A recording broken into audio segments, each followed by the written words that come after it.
Tour with all the stats. For great weekly specials, head into Richie's Liquor. There's one near you. Good morning. We've got a broken down truck on the Westgate Freeway outbound, climbing the Westgate Bridge with 2 lanes blocked and traffic is down to 40. And Sydney Road Street Party in Brunswick has Sydney Road closed from Victoria Street and Brunswick Road. You can use Lygon Street instead. To spot any dramas on the roads, call it in 1300 595 937. Score a great deal on footy faves at BWS, like a case of James Squire ginger beer cans for $78. Save $7. Ends today. T's and C's apply. Choose the drink wise. That's the latest Triple M traffic. The Rush Hour's James Brayshaw has been enjoying his break. You've seen Jim's latest Instagram post. Got his shirt off. He's not right. But now he's back. We're bringing the class back into this show. And he couldn't be more excited. Now, I get asked lots of questions, like what's it like to work with Bill Brownless, for instance. And what do you say as a matter of interest, Jim? It's a nightmare. Triple M's Rush Hour with JB and Billy. Tomorrow from 4 on Melbourne's Triple M. Makita XGT. Experience professional cordless power without limits. Apply for 7-Eleven's award-winning fuel pass and save 7 cents per litre at 7-Eleven for 11 months. 7-Eleven. Wonderfully easier. New applicants only. Not available with fuel price lock or other fuel offers. 7-Eleven Wex Motor Pass. T's and C's apply. Hey you. Right now you're listening to a radio ad about DAB Plus radio on the radio. Think about it. It's like the cells inside your brain, that's inside your head, that's on top of your body are informing you that you can listen to even more radio on a DAB Plus radio for free or on a smart speaker. Discover the auditory awesomeness of more radio within the radio. Search DAB Plus and listen now. Get a read on your year. Get better at money stuff. Get a different point of view. Get your travel on and get in the game. Get school lunches absolutely nailed. Get more out of 24 with the Herald Sun. We're for you. Betfair is on your side this autumn racing season. Unique ways to bet? We've got it. Expert tips? Some of the best. Powerful data to inform your bets? Absolutely. And here's the best part. We won't ban you for winning. We love winning punters. We win if you win. Experience the Betfair difference today at betfair.com.au or download the Betfair app. You win some, you lose more. For free and confidential support, visit gamblinghelponline.org.au. Oh, you're gardening now? How am I supposed to work? Oh, shut up! Wait, KFC are doing $1 Wicked Wings online.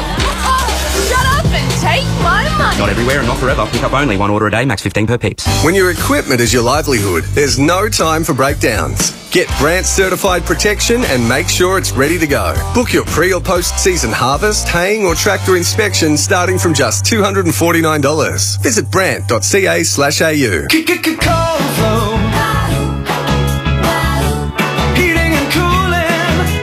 Ready to experience ultimate comfort. Cold Flow and Dakin are proud to announce their participation in the Victorian Energy Upgrades VEEX program. Celebrate this collaboration with our exclusive promotions on energy-efficient solutions. Stay comfortable while saving big. Visit us today and embrace a cooler, greener tomorrow. Our favorite tune at Wild Turkey is The One That Comes From Within. It led Jimmy Russell to perfect our one-on-one bourbon. Where will your song take you? Over 18s only. Drink responsibly. Wild Turkey. Trust your spirit. Tradies, are you feeling stressed AF? Tired AF? Overwhelmed AF? If invoices, scheduling and timesheets are consuming your life, then it's time to get proactive AF. And by AF, I mean Arrowflow. It's job management software for tradies, handling all the tedious AF parts of running your business to help you complete more work and get paid faster.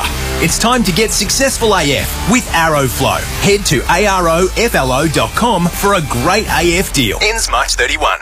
With Sue Ellen's first Macquarie savings account, her money's gaining momentum thanks to a welcome rate of 5.35% per annum for the first 4 months. Yeah, much higher. Open your Macquarie savings account in 3 minutes. Welcome rate accurate as of February 26. T's and C's apply. Make your life easier with a John Deere 5 Series tractor, loader and bucket from Brandt. Your home of good times and rock's greatest hits. Melbourne's 105.1 Triple M. Hello, David Dolan here. The NRL's American Dream has become reality with the historic Las Vegas doubleheader underway. League boss Peter V'landys says it's just the start of a 5-year plan to crack the US market. This is the biggest market in the world here in America, 340 million people, and we just wanted to make sure that we give it a try, and it's successful, and it has the potential to make tens of millions of dollars, if not hundreds of millions of dollars. It's not all rosy for Anthony Albanese. Despite Labor winning the Dunkley by-election in Melbourne's southeast, the ALP suffered a more than 3% swing against it, putting pressure on the government ahead of the next federal election. I think Peter Dutton can take a lot out of this. This is game on. This is really game on, and I think it shows that people are hurting out there. So I think this is a real big message to Anthony Albanese. Nationals leader David Littleproud on 9 there. Police are trying to work out whether a woman's death in Queensland is suspicious. The 55-year-old's body was found in the front yard of a property in Toowoomba yesterday afternoon. Sydney police have charged 8 people over a pro-Palestinian protest that briefly brought last night's Mardi Gras parade to a halt. A flare was set off right near New South Wales Premier Chris Minns. And we now have a new option for flying to Europe and Asia, which will hopefully mean cheaper airfares. Turkish Airlines has begun services between Melbourne and Istanbul. Flights from Sydney are set to begin later this year. Triple M Sport. We've got the last of the pre-season games this afternoon with the Saints and Roos about to kick off. The Crows and Bulldogs picked up wins yesterday. Nathan Lyons wound back the clock, guiding Australia to a dominant 172-run win over New Zealand in the first test. The veteran spinner bagging 10 wickets across the match. LeBron James has made NBA history, becoming the first player ever to reach 40,000 points. And in A-League action this afternoon, Adelaide United are away to Wellington. The Rocky Horror Show starring Jason Donovan is now playing until March 23. For a limited time, all seats are $69. Offer ends today. Book at rockyhorror.com.au. Becoming cloudy today, 20 degrees the top, mostly fine tomorrow, reaching 22. Download the Listener app to make sure you never miss us repeating a song on Melbourne's home of the $50,000 no repeat workday, 105.1 Triple M. Shut up! The footy's on Triple M! It's the time of year when confidence is at an all-time high. So many young guys that are kind of the absolute superstars. That stuff just drives us to be better and better. But everyone needs a practice match first to shake off the rust. It's on the way, I think. No, that was a replay. It's the first chance to see who might dominate this season. I can sense this boy might just make a difference. The future looks bright. This is the Triple M Footy pre-season. For Ream Hot Water and McDonald's, Triple M rocks footy. It is the final day of the AAMI Community Series, the last hit out for both St Kilda and North Melbourne before the real stuff starts. And today it is proper suburban footy. The Saints at their spiritual home in Moorabbin, a crowd of up to 8,000 expected. This is a very, very special atmosphere for McDonald's and Ream Hot Water. Triple M rocks footy. It's Sunday afternoon at RSCA Park, or as the Saints fondly refer to it as Moorabbin. Great day for footy. Didn't start off as a great day here in Melbourne, but it should be a very, very good afternoon. I'm Jack Heverin.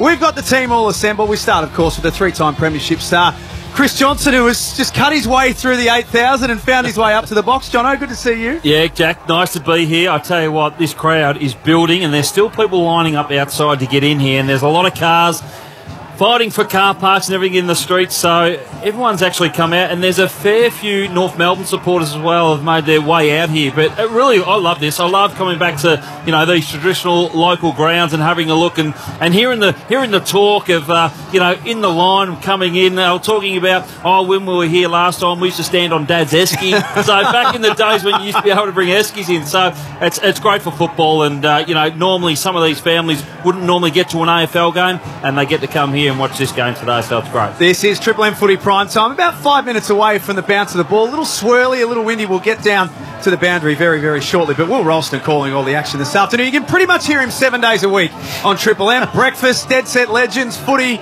He pretty much sleeps at the station. Will, good afternoon. Thank you, Jack. It actually is my 7th day in a row on air, so apologies if you don't like my voice because you can't avoid it this week on the M's, but thank you, Jack. It's great to be here. Eric Banner in the house. We saw Nicky Winmar in attendance, and I feel like there's 8,000 people here, and most of them are lining up for a Mickey Roberts meet and greet, so he's going to have a busy day ahead of him because he's very popular here at Moorabbin. Just before we get to that man that you mentioned, let's get to the OG of Triple M stats, of course. Year number 23 Ash Chewer. Good afternoon, Tuman. Yeah, good afternoon, Jack. Great to be here. I can hear Hungry Like the Wolf being belt in the background. That resonates with Robbo. That was released in the early 80s, so you can just feel his presence, can't you, in terms of Robbo. But just some Red Z lending stats. Kangaroos, youngest list in the AFL.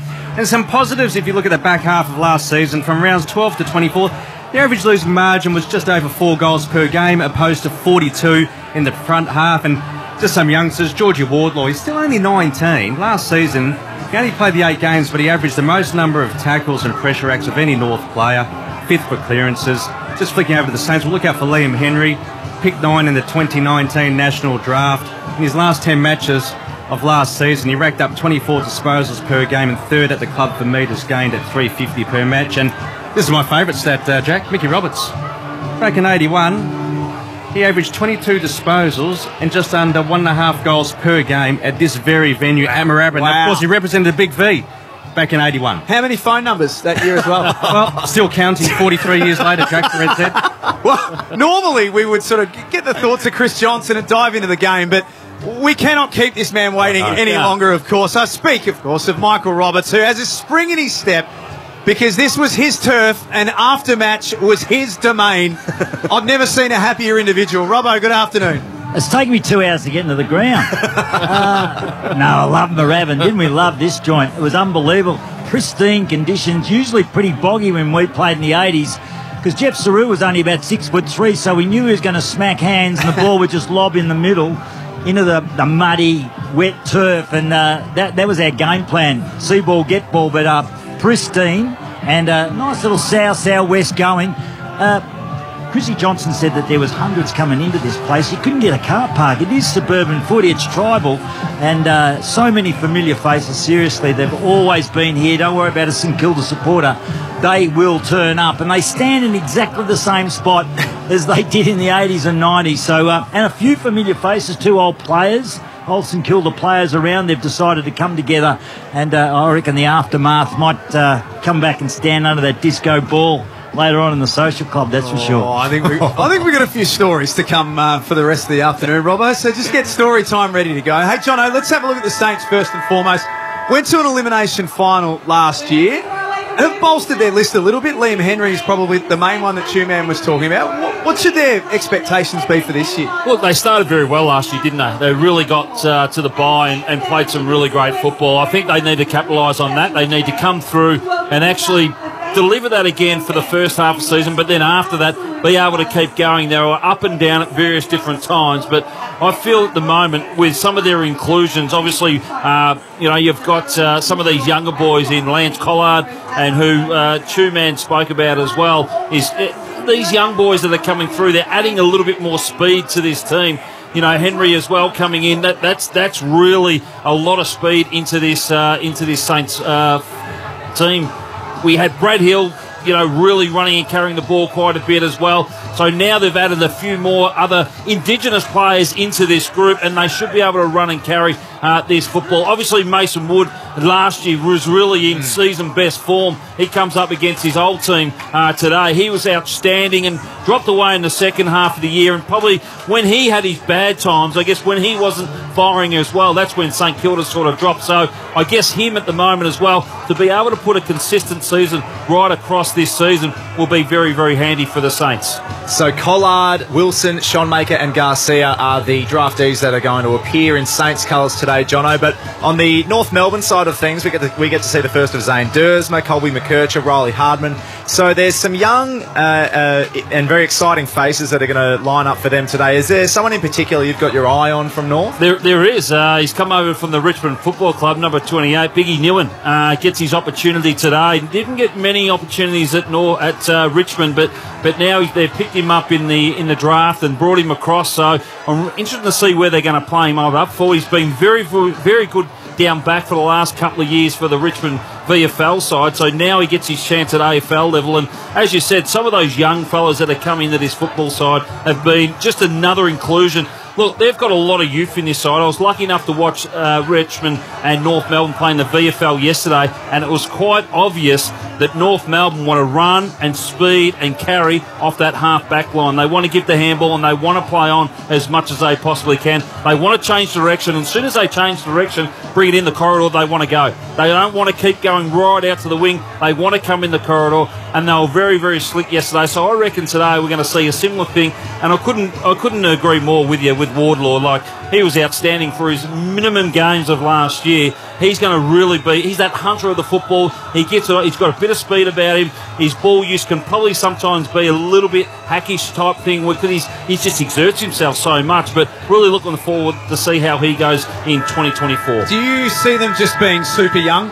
Yeah, super young, and I reckon they're just going to be encouraged. They're going to be encouraged through the whole season, and one thing we're going to see, boys, is a lot of mistakes from North Melbourne. But I reckon they're the instructions. Go, take the game on. If you make mistakes, that's okay. Let's fix it. Let's work through it. And their review process, I reckon, is going to be really detailed through this whole season. And I don't reckon there's going to be a lot of people, I guess in terms of coaching, you're not going to be hanging out a lot of players to dry. You're actually going to be learning as a group together.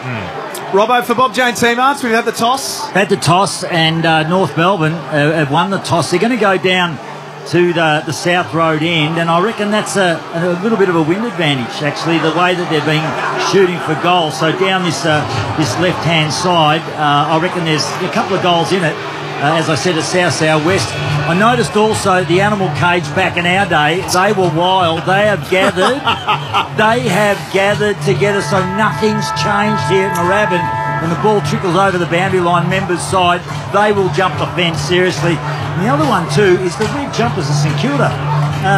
Very hard to get used to that. So some things have changed and others just remain. So ready for this couple of minutes. About a minute away from the bounce of the ball. Jono, just give us one or two things for both teams that you're looking to get out of today. Yeah, look, what I'm looking at, especially the forward line of the Saints. We know that they've got so much firepower up there with King and obviously going down there as well as Membry, as well as Owens. So they've got some big, tall firepower. So they're seeing how the young defensive group of North Melbourne are going to handle that. So I guess the more entries, the North Melbourne defenders are going to be really, really under pressure. North Melbourne, inside the contest, you're going to see whether they can actually stand up there, Jack, and actually be physical enough against this more senior outfit in St Kilda. So here we are at Moorabbin for McDonald's and Ream Hot Water, Triple M Rocks Footy, the final dress rehearsal before we get stuck into the real stuff this coming Thursday.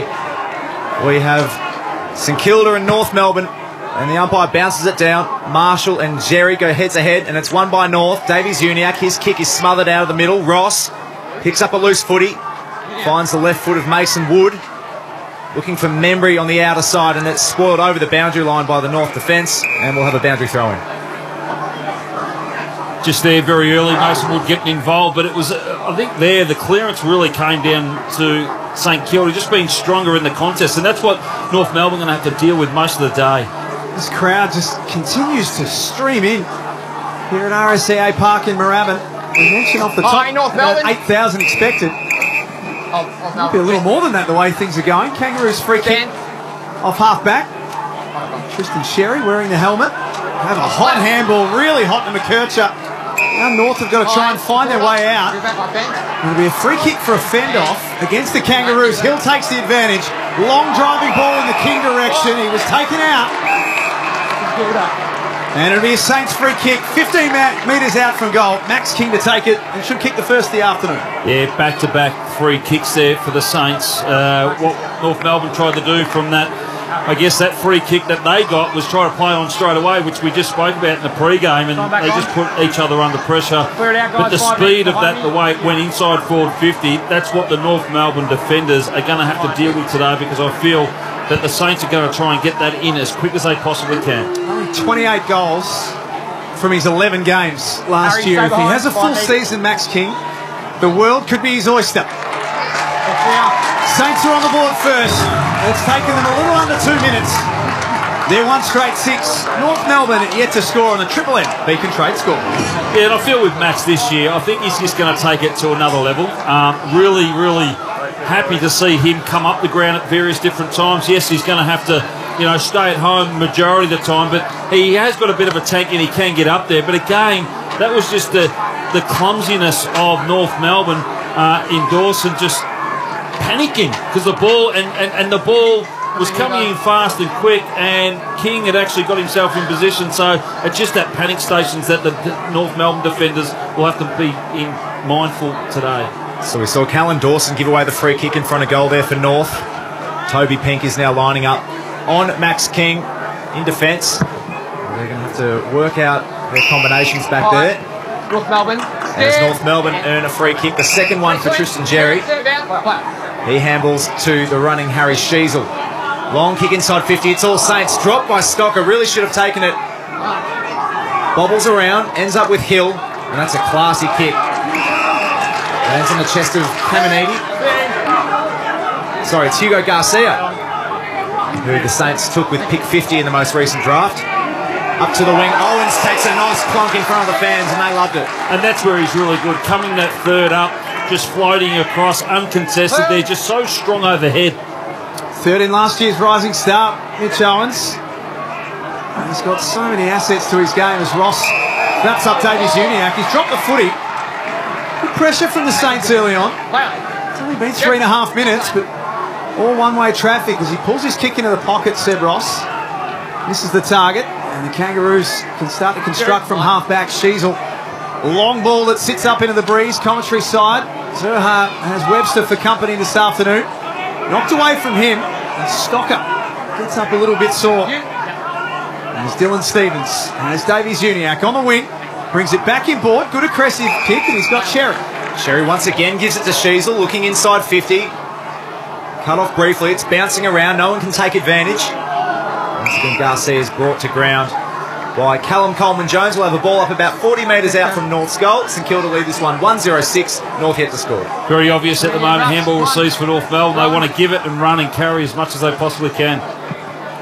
40 metres out from goal. A bit down to Robbo. This breeze is a bit swirly and a bit tricky to try and work out early on. Ball rolls up to the wing. Seen a lot of Sherry early on, as Will mentioned. And Zach Fisher, former Blue, goes back. And Josh Gota, in his third season as a Kangaroo. And he's got the former Swan, Dylan Stevens, near the interchange bench. Loads up a long left foot ball. Coleman-Jones a target. No mark for him. Marshall shimmies a handball away to Stocker, who had it for a while. Yeah, not much difference between that and half forward a bit earlier for North Melbourne, who got paid that against them. So well done there by Stevens, just holding that ball in. That's what he's there for. Yes, he's there to kick goals, but to put pressure as well. And the man on the mark is 49 metres out from goal. Sometimes you just never know with Jaden Stevenson, but one thing we do know is he's a long kick of the footy. 26 goals, 10 last year. Didn't quite hit it as cleanly as he would have liked. It'll get to the top of the square, and the Saints will escort that one through for a behind. So North Melbourne's first score of the afternoon, 5.5 minutes gone. Triple M Beacon Trade scoreboard. The Saints are 1 straight 6. Jaden Stevenson now having played more games with North Melbourne than he did for Collingwood. As the St Kilda kick out is beautiful onto the chest of Owens, who's done it for a second time now. Comes and meets the footy, takes on a couple of North Melbourne defenders, including Zach Fisher. Bangs it looking forward, it's going to be cut off. And through Darcy Tucker, North Melbourne are away through the corridor. Nice short kick to find Tom Powell. He switches it to the other side. Here's Stevens again, the former Swan. Chipping ball inside 50. Once again, Saints have more numbers. Jack Steele cuts it off, and Wanganeen Miller looks for Marshall. And it hung in the air for a while. And it's knocked out of bounds by Dylan Stevens. Robbo for Bob Jane T-Marks. What's this breeze doing, please? Yeah, a couple of things. St Kilda definitely into it. And they're just going to call Marshall off the ground as we speak because he got a nick over the left eye. He copped a backhander in the middle of the ground about 2 minutes ago. They're actually checking Marshall a lot off the ball because he's the only one rucking. So there's a bit of a tactic from the shin bones. Very good. Nicky Roberts down there for Bob Jane T-Marks. Ash Stewart, Chris Johnson, Will Ralston. That is your Sunday call team on the last day of the AAMI Community Series. The sun starts to break through here at Moorabbin. And the ball up At left half forward, Two-man. Good start for Dylan Stevens. 4 disposals inside 7 minutes and a couple of entries inside 50 for Red Z. 1 metre. We'll get back to him in a minute, Jono. Dylan Stevens. 70 metres out from North's goal. Simpkin wraps up Garcia, and that footy's going nowhere. For the release, please. I think he might end up being a really savvy pickup, Dylan Stevens. You go back to his draft year, picked 5 that year. The kid can play, he just couldn't get into Sydney's midfield. Exactly right, and you know when you it's a pretty hard midfield to get into Sydney, but here he's taking his opportunities here very early. I like the way he moves, I like the way he delivers the football as well, and the way he's keeping a bit of width at the same time. He's not getting sucked into the contest. Powell, high kick inside 50. Once again, Saints have the numbers. Is that a high tackle? Umpire spotted it right in front of goal. So North Melbourne are going to have a simple shot. So some sloppy defensive tackling down there. Saints once again had the numbers. But Zane Duursma, pick 4 in 2023. Brother of Xavier. He's been described as a strong marking athletic forward. And he'll have his chance to put through the first goal for North Melbourne today. So Zane Duursma, 20 metres out, simple as that. Pops it straight through the middle. North take the lead. It's 1-1-7. Leading St Kilda 1-0-6 on the Triple M Beacon Trade scoreboard here in Moorabbin. Yeah, it's quite obvious at the moment within stoppages North Melbourne want to go backwards to go forward, and they've got the leading inside forward 50s at the moment 5-2. But what they need to do, there've been a lot of dump kicks inside their forward 50. Maybe one has gone to a lead coming out, but a lot of dump kicks. They put that to the hot spot just then. Again, the defenders of St Kilda just panicked a little bit, came too high, need to get low. The big fella sort of got a little bit lower to get the ball and was able to get that there and go back and kick the goal. But I feel for St Kilda at the moment, they've got to make sure that they have someone on the forward side at the front of their stoppage, because North Melbourne are just going backwards to go forwards. For McDonald's and Ream Hotwater, Triple M Rocks footy. A goal apiece at Moorabbin. As Coleman Jones doing the ruck work. Won it out and kick only gained about 15 metres. Chopped off by Mason Wood. And Liam Henry makes it work through the middle. He's going to add some excitement to this Saints midfield, but his handball not quite finding his man that time. It's locked up. Tom. In the middle of the ground, Robbo, Bob Jane teammates. Yeah, Owens into the ruck because Marshall's off. Heavy strapping around the head, obviously trying to stop that bleeding. Nick over the eye. Copped a nice little backhander in the middle. Sheasel at halfback has a fumble. Scott, 13 last year's best and fairest. Quick by hand, and it's a long driving ball from Tucker up to the wing. Coleman Jones there for North. Wood has it for St Kilda. Loose handball. Should be picked up by Simpkin. And he finds Powell. Handballs being turned over left, right and centre. Inside the centre square. North get away with it. Nice handball to release Sheasel. Left foot kick tumbling inside 50. It's Zerha. Takes a nice chest mark. And he's going to have a shot directly in front of goal from about 25 out, Jono. Yes, it was good, hard, contested ball in the middle of there by the Kangaroos. They just willed themselves on the contest. They were under pressure a couple of times. I thought they overdone it by hand, but they composed themselves. They got it outside. Biggie Newen on the ground for his first run for the Kangaroos this afternoon as well. He was the leading goal kicker for North a couple of years ago, Cam Zerha. Looking forward to game 100 in round 1. And he's in good form. That's his first. North Melbourne's second. They move to 2-1-13, leading the Saints by 7 points, 1-0-6. And that's on the Triple M Beacon Trade scoreboard. That's a bit inside forward 50. That's probably the first time, or no, it would have been the second time that they've gone in and they've seen a target come at them. But they caught St Kilda going the one direction. They turned the ball over and they went forward. They got Sheasel on the outside, and it was just a great delivery, put it to advantage. Defenders got caught behind, and then Zerha just come up. You can't give him front position. You can't give him that space because he'll beat you every day of the week. Two-man, Red Z Lending. Just recapping the territory battle. So North leading the entry 6-2. Past 2 seasons, they've only won the inside 50 count 7 times from their past 45 games. If you win that stat, you win 70% of matches. Mickey Roberts, Bob Jane teammates, early injury. Yeah, Marshall off the ground. North have settled. Riley Bonner just had his finger put back in, dislocated finger, should be okay. From McDonald's and Ream Hotwater, Triple M Rocks footy. The Kangaroos have kicked 2 in a row, and it's given the Saints something to think about early. Coleman Jones tries to spin through traffic. That's a hot whistle compared to a couple we've seen already that have been let go. So the Saints get the footy back. Wanganeen Miller up, chips a pass for Henry. He was a sitting duck waiting under that footy. Filippo picks it up. Right foot snap towards goal. Bounces off the shins of King and through for another behind. Fisher in a rush. Sprints away from the goal square. Finds Josh Goda. And he links back up with Fisher. This is the kind of exciting ball movement from half-back that North Melbourne fans will be looking for. Darcy Tucker has it on the wing. Surveys his options. Not heaps ahead of the footy, so he just dumps it high. It's going to land on grass and bounces inside 50 for North. It's working out. Zerha, was he taken high? Umpire says yes. Stand, play on. So from about 60, chips to the pocket.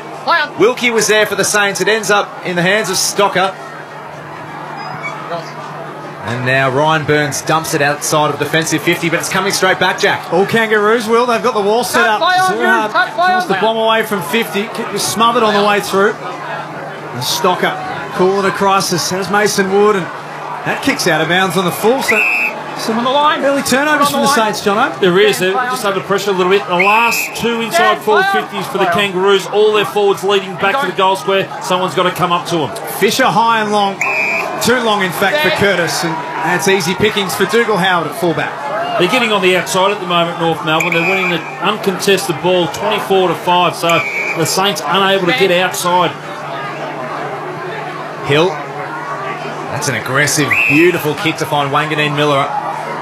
He spreads it further wide. Mason Wood, he's had a fair bit of footy so far, Two-Man. 5 touches.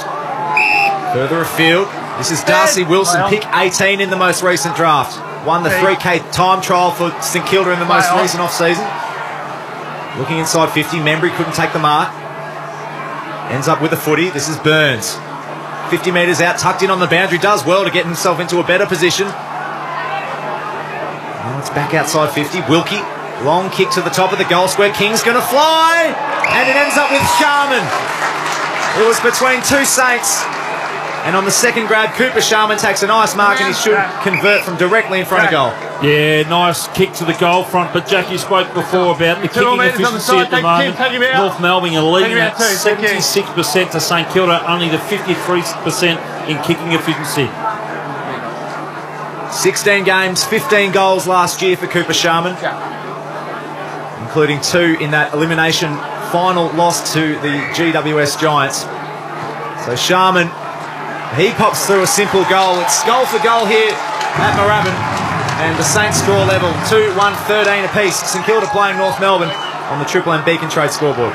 That was good by the Saints. They really didn't have anything going forward. So again, they looked up, and so they went backwards, and then they got the big long kick inside their forward 50. There's nothing better than putting a ball on top of the goal square, Jack. It just forces the defenders to defend, and it's that little bit too far away to actually just fist it through for a behind. You're actually trying to get there, but Sharman, they're just able to jump at the ball and take it at its highest point. Nice little touch.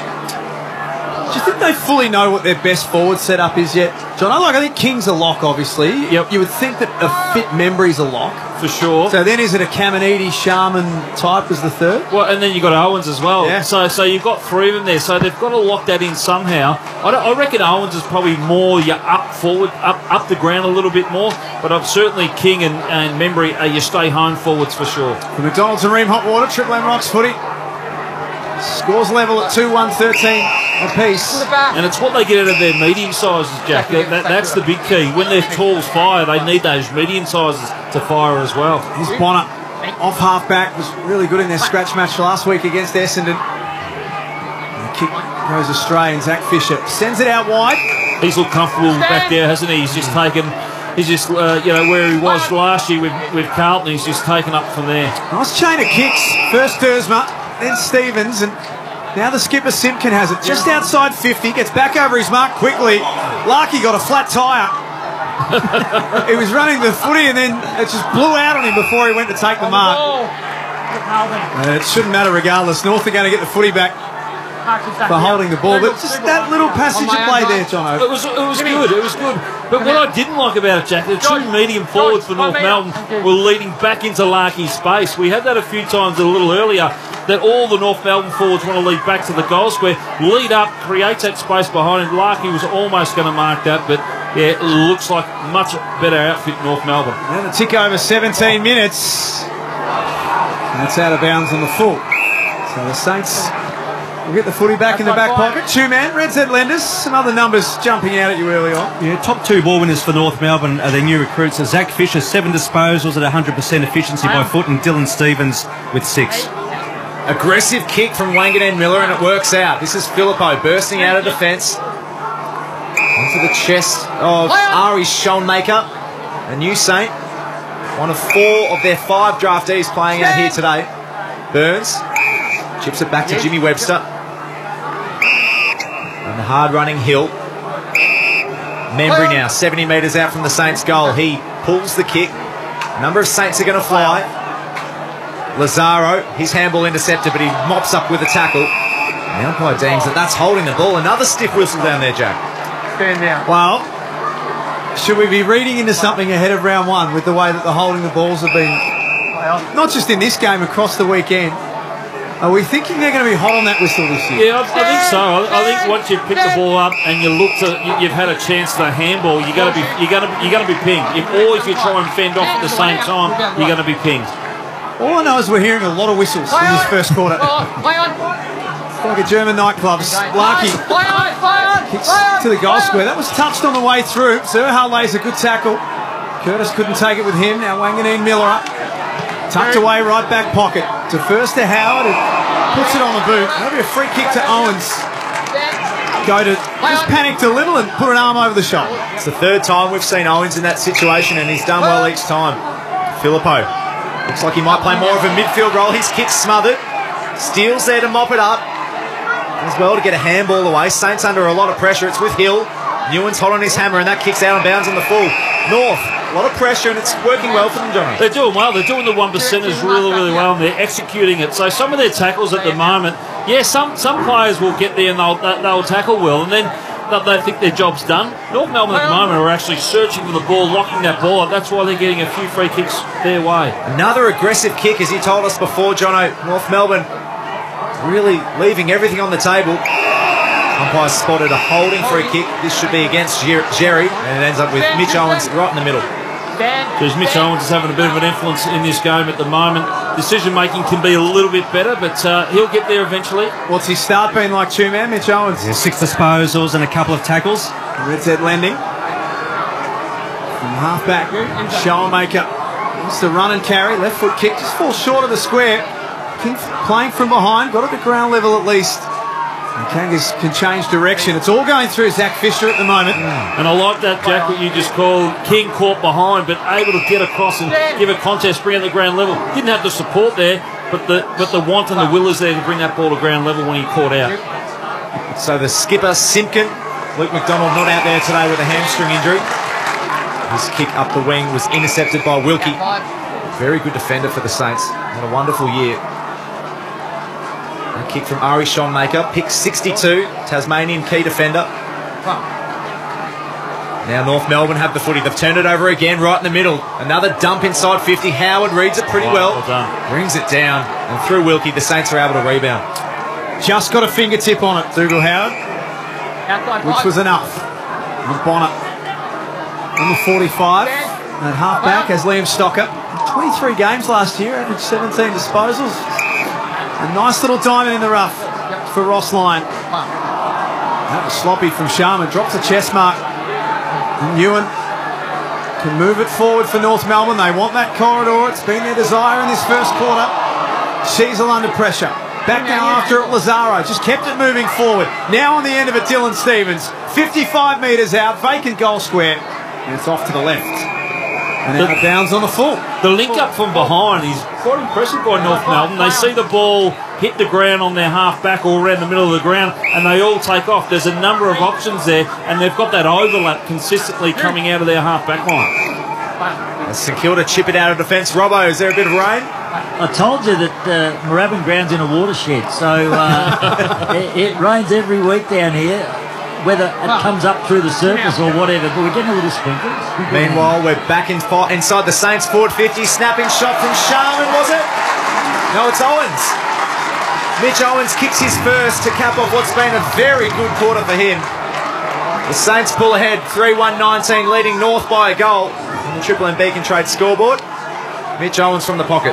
Yeah, he got out the back somehow, so not too sure. He was sitting there for a while. I think his defender got caught into the Max King contest in Gotha and just didn't get back quick enough. But certainly at the moment, Owens is really, really having a good game early on. But certainly Wanganeen Malira as well, 9 possessions in this first term. He's really getting out wide, playing his wing quite well. He's running off half-back at various times at the same time. And Mitch Owens, 4th in their BNF last year, currently number 1 ranked player on the ground. 7 disposals, couple of tackles, a clearance, and that major.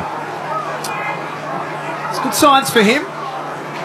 Good signs for both teams, in fact. It's been a pretty competitive first quarter. McDonald's and Ream Hotwater, Triple M Rocks footy. Sherry's been doing a bulk of the ruck work for North Melbourne and holding his own. Bonner breaks through off half-back. Now gets the handball on the wraparound from Marshall. He's 65 metres out. A low circle ball. Tailor-made for Max King, who marks again at the top of the goal square to kick his second. Geez, that was good by Bonner. Attacked the ball off half-back, gave it, followed up the game. And that kick, like, sometimes you can get to the top of the 50 and just send it long and high. He made it flat and low and put it to King's advantage. Almost nothing the North Melbourne defenders could do about that. And as soon as it left Bonner's boot, there was only one man marking that footy. To extend the Saints' lead, King's got a couple. And the Saints have kicked 3 in a row in the shadows of quarter time. 23 minutes gone, they're 4-1-25. North Melbourne 2-1-13. Triple M Beacon Trade scoreboard. Well, Bonner's going okay at the minute. He's had these 7 disposals, 2 clearances, and his kicking efficiency is sitting at 80% at the moment. Certainly a guy that will be able to take this team to the next level, especially off half-back. We know how good he's been in the competition for such a long time now. That was a superb bit of play. Without him coming off half-back and being attacking, they wouldn't have got that shot on goal. But again, King to go back. He's going to have a massive year if he can keep getting deliveries like this. So Bonner and King combined for St Kilda's 4th. They lead it by 12 points on the Triple M Beacon Trade scoreboard. The final AAMI Community Series match for 2024 before the real season starts is here at Moorabbin.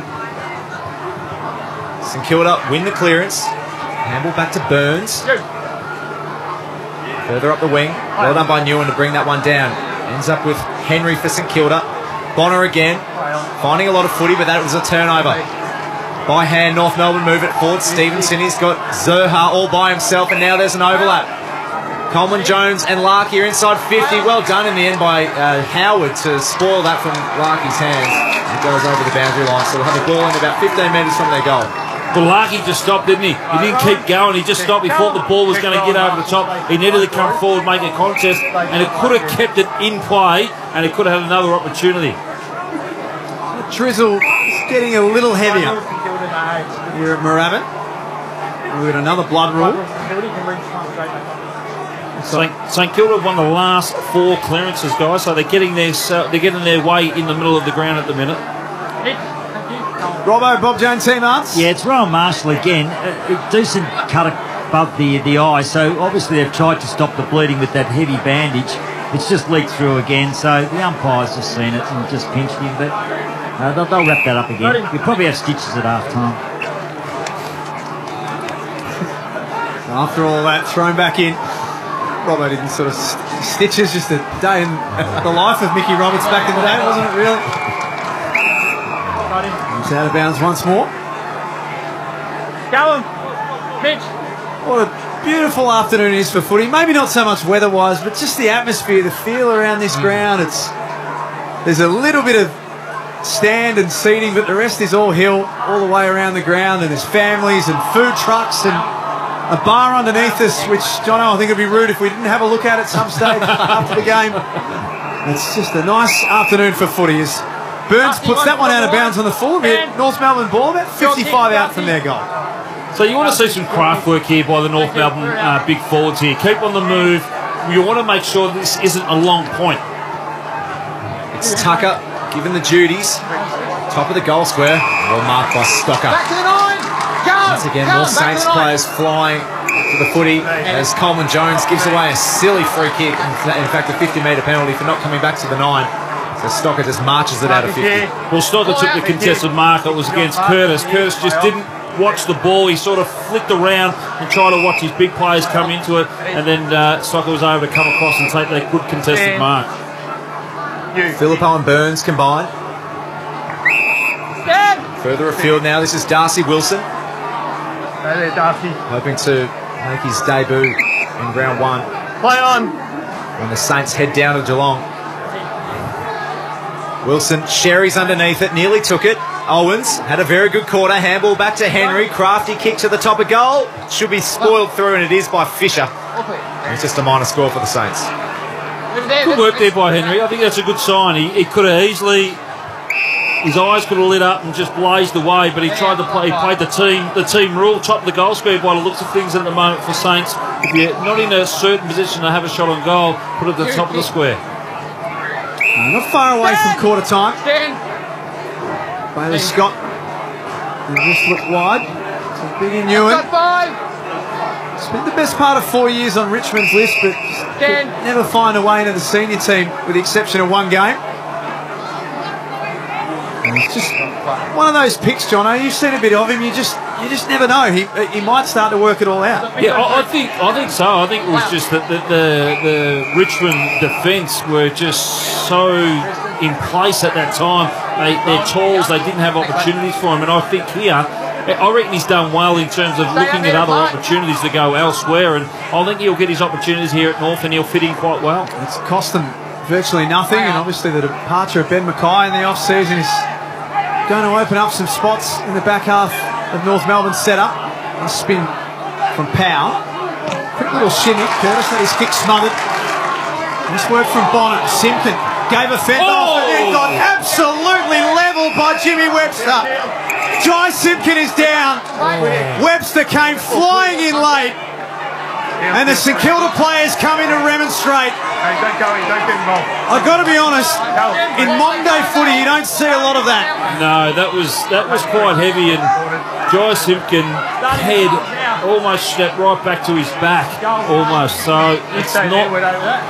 No, we don't want to see this type of play. And look, I think Webster was committed to it, and I think he just didn't think his way through it too much there. And I think as we see some trainers going to Jai Simpkins at the moment, and it was met quite in the middle and really put him down quite hard. Triple M Harvey Norman replay, Will. It's high, it's late, he's left his feet. Yeah, I don't want to cast too many aspersions, but it's hard to see either of them playing round 1 at this stage. That is an ugly hit, and Simpkin is still down. He's got 4 trainers around him. We'll go down to Michael Roberts on the boundary, Robbo. Yeah, they're all around, and even doctors are talking between the St Kilda and the North Melbourne doctors. Yeah, late, feet off the ground. They'll have a real good look at that.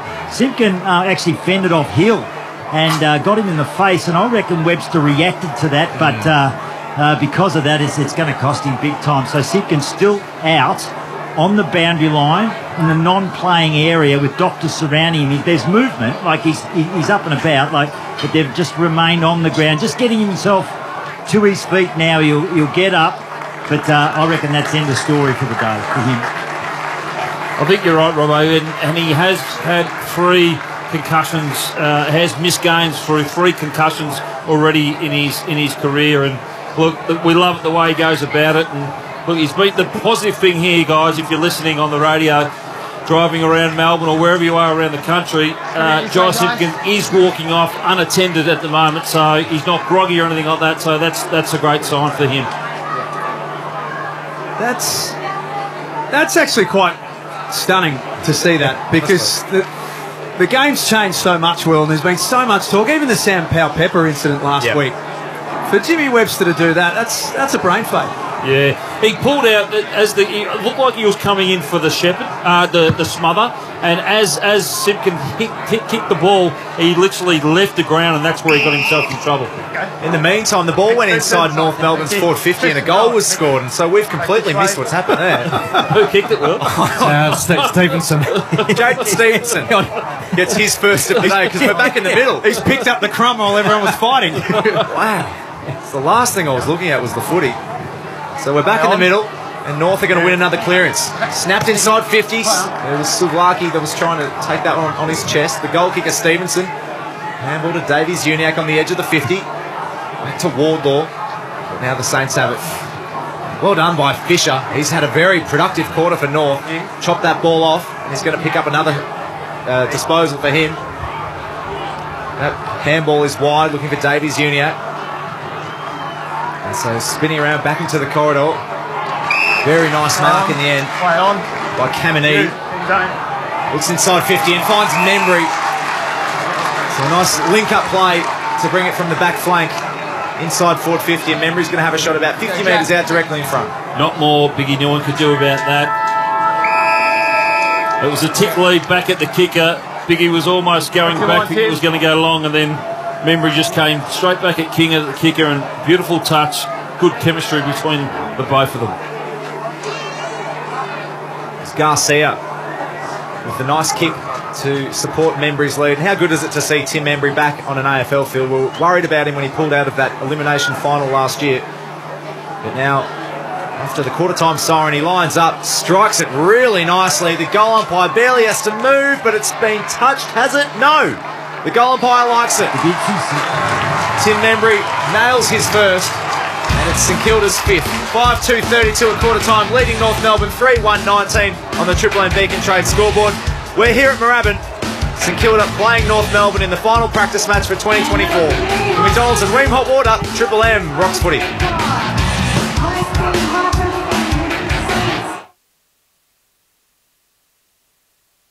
Kickstart your day with a laugh. Triple M's Marty Sheargold Show. What was it? You know, it was Zach. I've got a googly eye stuck up my nose when I was a kid. Oh, like Emily Eyefinger, I've told you about. Who's Emily Eyefinger? Girl in the book, she had an eyeball on her finger. She could put it into little places. Emily Eyefinger? Are you familiar with Emily? No, but I hope consent's involved. The Marty Sheargold Show. 6 to 9 weekdays on Melbourne's 105.1 Triple M. And for Extra Marty, get the podcast from the Listener app. Nav, I can't stop thinking about the business and our chat last week. Okay, talk to me. It's a huge opportunity. Can we talk next steps? Thought you might say that. Let's run through the details now. At Judo Bank, we're always here to talk about the ideas for your business. Call your Judo Banker or search Judo Bank today. Judo Bank, boldly backing business. Right now at Macca's, go large or medium or small. This month, get any soft drink, any size for just $1. Value means more at Macca's. Available at participating restaurants. Excludes McDelivery, excludes frozen soft drinks. Moving home? Move with Energy Australia and get up to $100 in move-in credits off your first bill. That's right, $50 for electricity and $50 for gas. Now that's a good move. Join today at energyaustralia.com.au or call 139 192. Offer available to eligible moving Vic and New South Wales residential customers only. Conditions apply. Limit of one $50 credit including GST per new energy account per customer address with selected plans. Been in an accident that wasn't your fault? Why should you be inconvenienced? Right to Drive will get you back on the road in no time with a like-for-like replacement vehicle. Doesn't matter if it's your work van or ute, they'll deliver straight to your door at no cost to you. Search Right to Drive today. If it's not your fault and you need a ride, call Right to Drive. If it's not your fault and you need a ride, call Right to Drive. T's and C's apply. On the hunt for some cabinetry? Get Caboodle straight off the shelf at Bunnings. Caboodle's range of cabinets, doors and bench tops are ideal for tradies, so you can finish that kitchen or laundry job in no time. Check out the Caboodle range at Bunnings today. Bailey Nelson is shaking up the way Australians get their glasses. So if you're on the hunt to find the perfect pair of multifocals, we're the ones to see. To help you see. And for a limited time, get free multifocal lenses with one pair from our everyday range. Hey, there's a reason we've got over 10,000 five-star reviews. So come and see Literally, what all the fuss is about. Book a bulk build eye exam today at baileynelson.com.au. T's and C's apply. See website for details. Tools, tools, tools! Sydney Tools Back to Work sale is on now. Save up to 51%. DeWalt Green Beam Laser Kit $6.99 plus score over $300 worth of freebies. Chicago 150 litre air compressor was $17.49, now $14.49. Massive savings on combo kits, hand tools, laser levels, welders, air compressors and more. Milwaukee 18-volt 6-piece kit $17.97 plus score a free vacuum cleaner. Sydney Tools, best prices guaranteed. sydneytools.com.au. Shut up! The foot is on the radio! Triple M rocks footy. This quarter for Titanium Caravans. We're here at Moorabbin for Triple M RSCA Park, where St Kilda lead North Melbourne by 13 points at quarter time. Jack Heverin, Chris Johnson, Ash Chua, I'm Will Ralston here for Triple M footy, and we're joined by Moorabbin royalty Mickey Roberts down there on the boundary in front of his beloved fans. Robbo, what did you see at the quarter time huddle? Well, pretty important, because I just wanted to see Ross had white line fever as a player, we know that, and I was just interested to see the reaction that Ross would show to Webster. Now, Webster's cleaned up Simpkin from North Melbourne, the skipper, and look, he's probably gone to him. They had a long discussion about, okay, this could be a holiday, and they're going to come at you because both sides were gobbing off at each other during that quarter-time huddle, so there's going to be some friction. There's going to be some people actually going in pretty hard in his first 10 minutes. Let's see if we can fight through that. So it'd be interesting to see how Webster controls himself, how the St Kilda players get around him, and the reaction from Ryan is from Ross Lyon was the fact that, okay, this has happened, you probably get a holiday. Thank goodness Sinclair's coming back next week, but yeah, let's see how you go in this second term. Jono, it is only a practice game, and if you're the coaches of these two respective sides, what sort of message would you want? Because you don't want to come out with too much fire, I imagine, after an incident like that. No, what you're trying to do is making a dress rehearsal for your first game of the actual season. You try and put things in place, and I reckon for the first probably 2.5 to 3 quarters, you're trying to get that stuff in place. And you don't want to rev up, it's us versus them. It's not like going to war or anything like that. It's around your structures. It's probably 99% about your structure and about your football club and your brand, not so much about the opposition. Two-man, some of the numbers from the first quarter, please. Red Z Landing. Yeah, Zach Fisher, 12 disposals, 100% by foot, throwing 4 intercepts. Dylan Stevens with 9 touches. Owens is the number 1 ranked player with 8 disposals and a major. And the Saints, 4 out of their 5 majors, Jack, which would please Coach Ross Lyon, who come from North Melbourne turnovers. Saints ranked 11th in that stat last year in terms of scores from turnovers. Well, it started off as a cloudy afternoon here at Moorabbin in Melbourne's southeast. The sun's just starting to break through, and probably the best part of the day that we've seen so far. Such a healthy crowd here. It's hard to believe. And they're all here to see Mickey Roberts. For McDonald's and Ream Hot Water, the second quarter in the final AAMI Community Series game before the real stuff starts on Thursday. North Melbourne, stone cold, dropping the ball, Will Phillips. What a handball that he probably wasn't expecting. And Liam Henry back over his mark, kicks into a swirly breeze into the pocket. You can hear that breeze in our effects, Mike. King gathers the loose ball, shimmies off a little handball. Owens from 10 metres out, kicks his second. Gee, they look slick when they go forward, the Saints. And they kick their first of the second term inside the first 30 seconds. They're 6-2-38.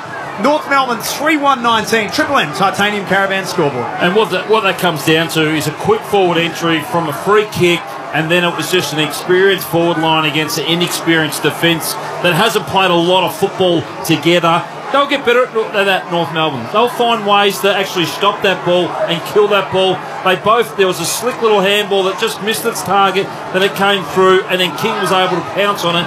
King could have easily blazed away, but a nice little bit of, awareness to handball it to his teammate who opened up the angle. Bob Jane team marks, Mickey Roberts. Yeah, good to see number 10 just doing a couple of good things here at the Saints. Jimmy Webster starting on the bench. He's a bit gutted, and as you would, it was a reaction thing. He's probably going to get a holiday, so he's starting on the bench. So Sherry and Marshall contesting this one back in the middle. McDonald's and Ream Hot Water, Triple M Rocks footy. All still in the middle. Now it's Hill that runs away with it, looking for Henry by hand. It's Owens once again, who's having a beautiful game. Overruns the footy on that occasion. Now Tucker. Melbourne come out of defence at the feet of Larkey. Now it's Ari Schoenmaker, draft pick for St Kilda, hoping to get around one spot. Great tackle there by Zane Dersma, the youngster for North. And now we're going to have a ball up about 70 metres out from North's goal, John. Their pressure's been good, North Melbourne, but St Kilda at the moment, they've kicked 6 goals from 12 inside forward 50, so got a 50% strike rate at the moment. Holding, North the voice Melbourne. of Chris Johnson. Stand, Rod. Premiership Stand. star. We're out. Part of one of the best teams in the history of Australian rules footy. And he's with us on Triple M footy. It's Tristan Sherry. Punches a low kick into the breeze. And Dersma spread it a bit better than everyone else coming in.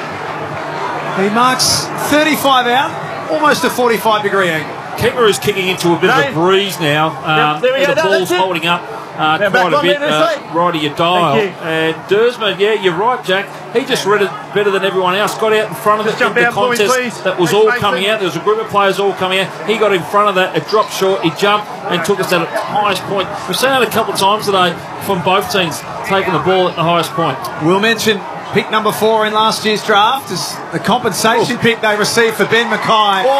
Straight through the middle. There is a lot to like about this young man. He kicks his second. The Kangaroos answer back. They're 4-1-25. The Saints 6-2-38. Triple M, Titanium Caravan scoreboard. He's getting on the end of it a couple of times, but what I have really liked, and I think he's been in there about Stu Man as well, in around the tackles that we've seen leading up to this passage of play. He was the one that stopped the ball from getting out of there and just went tackle after tackle and chased the ball. And that's his job. His job's to kick goals and actually lock the ball up inside his forward 50 or his forward half and pressure if he can't make the tackle.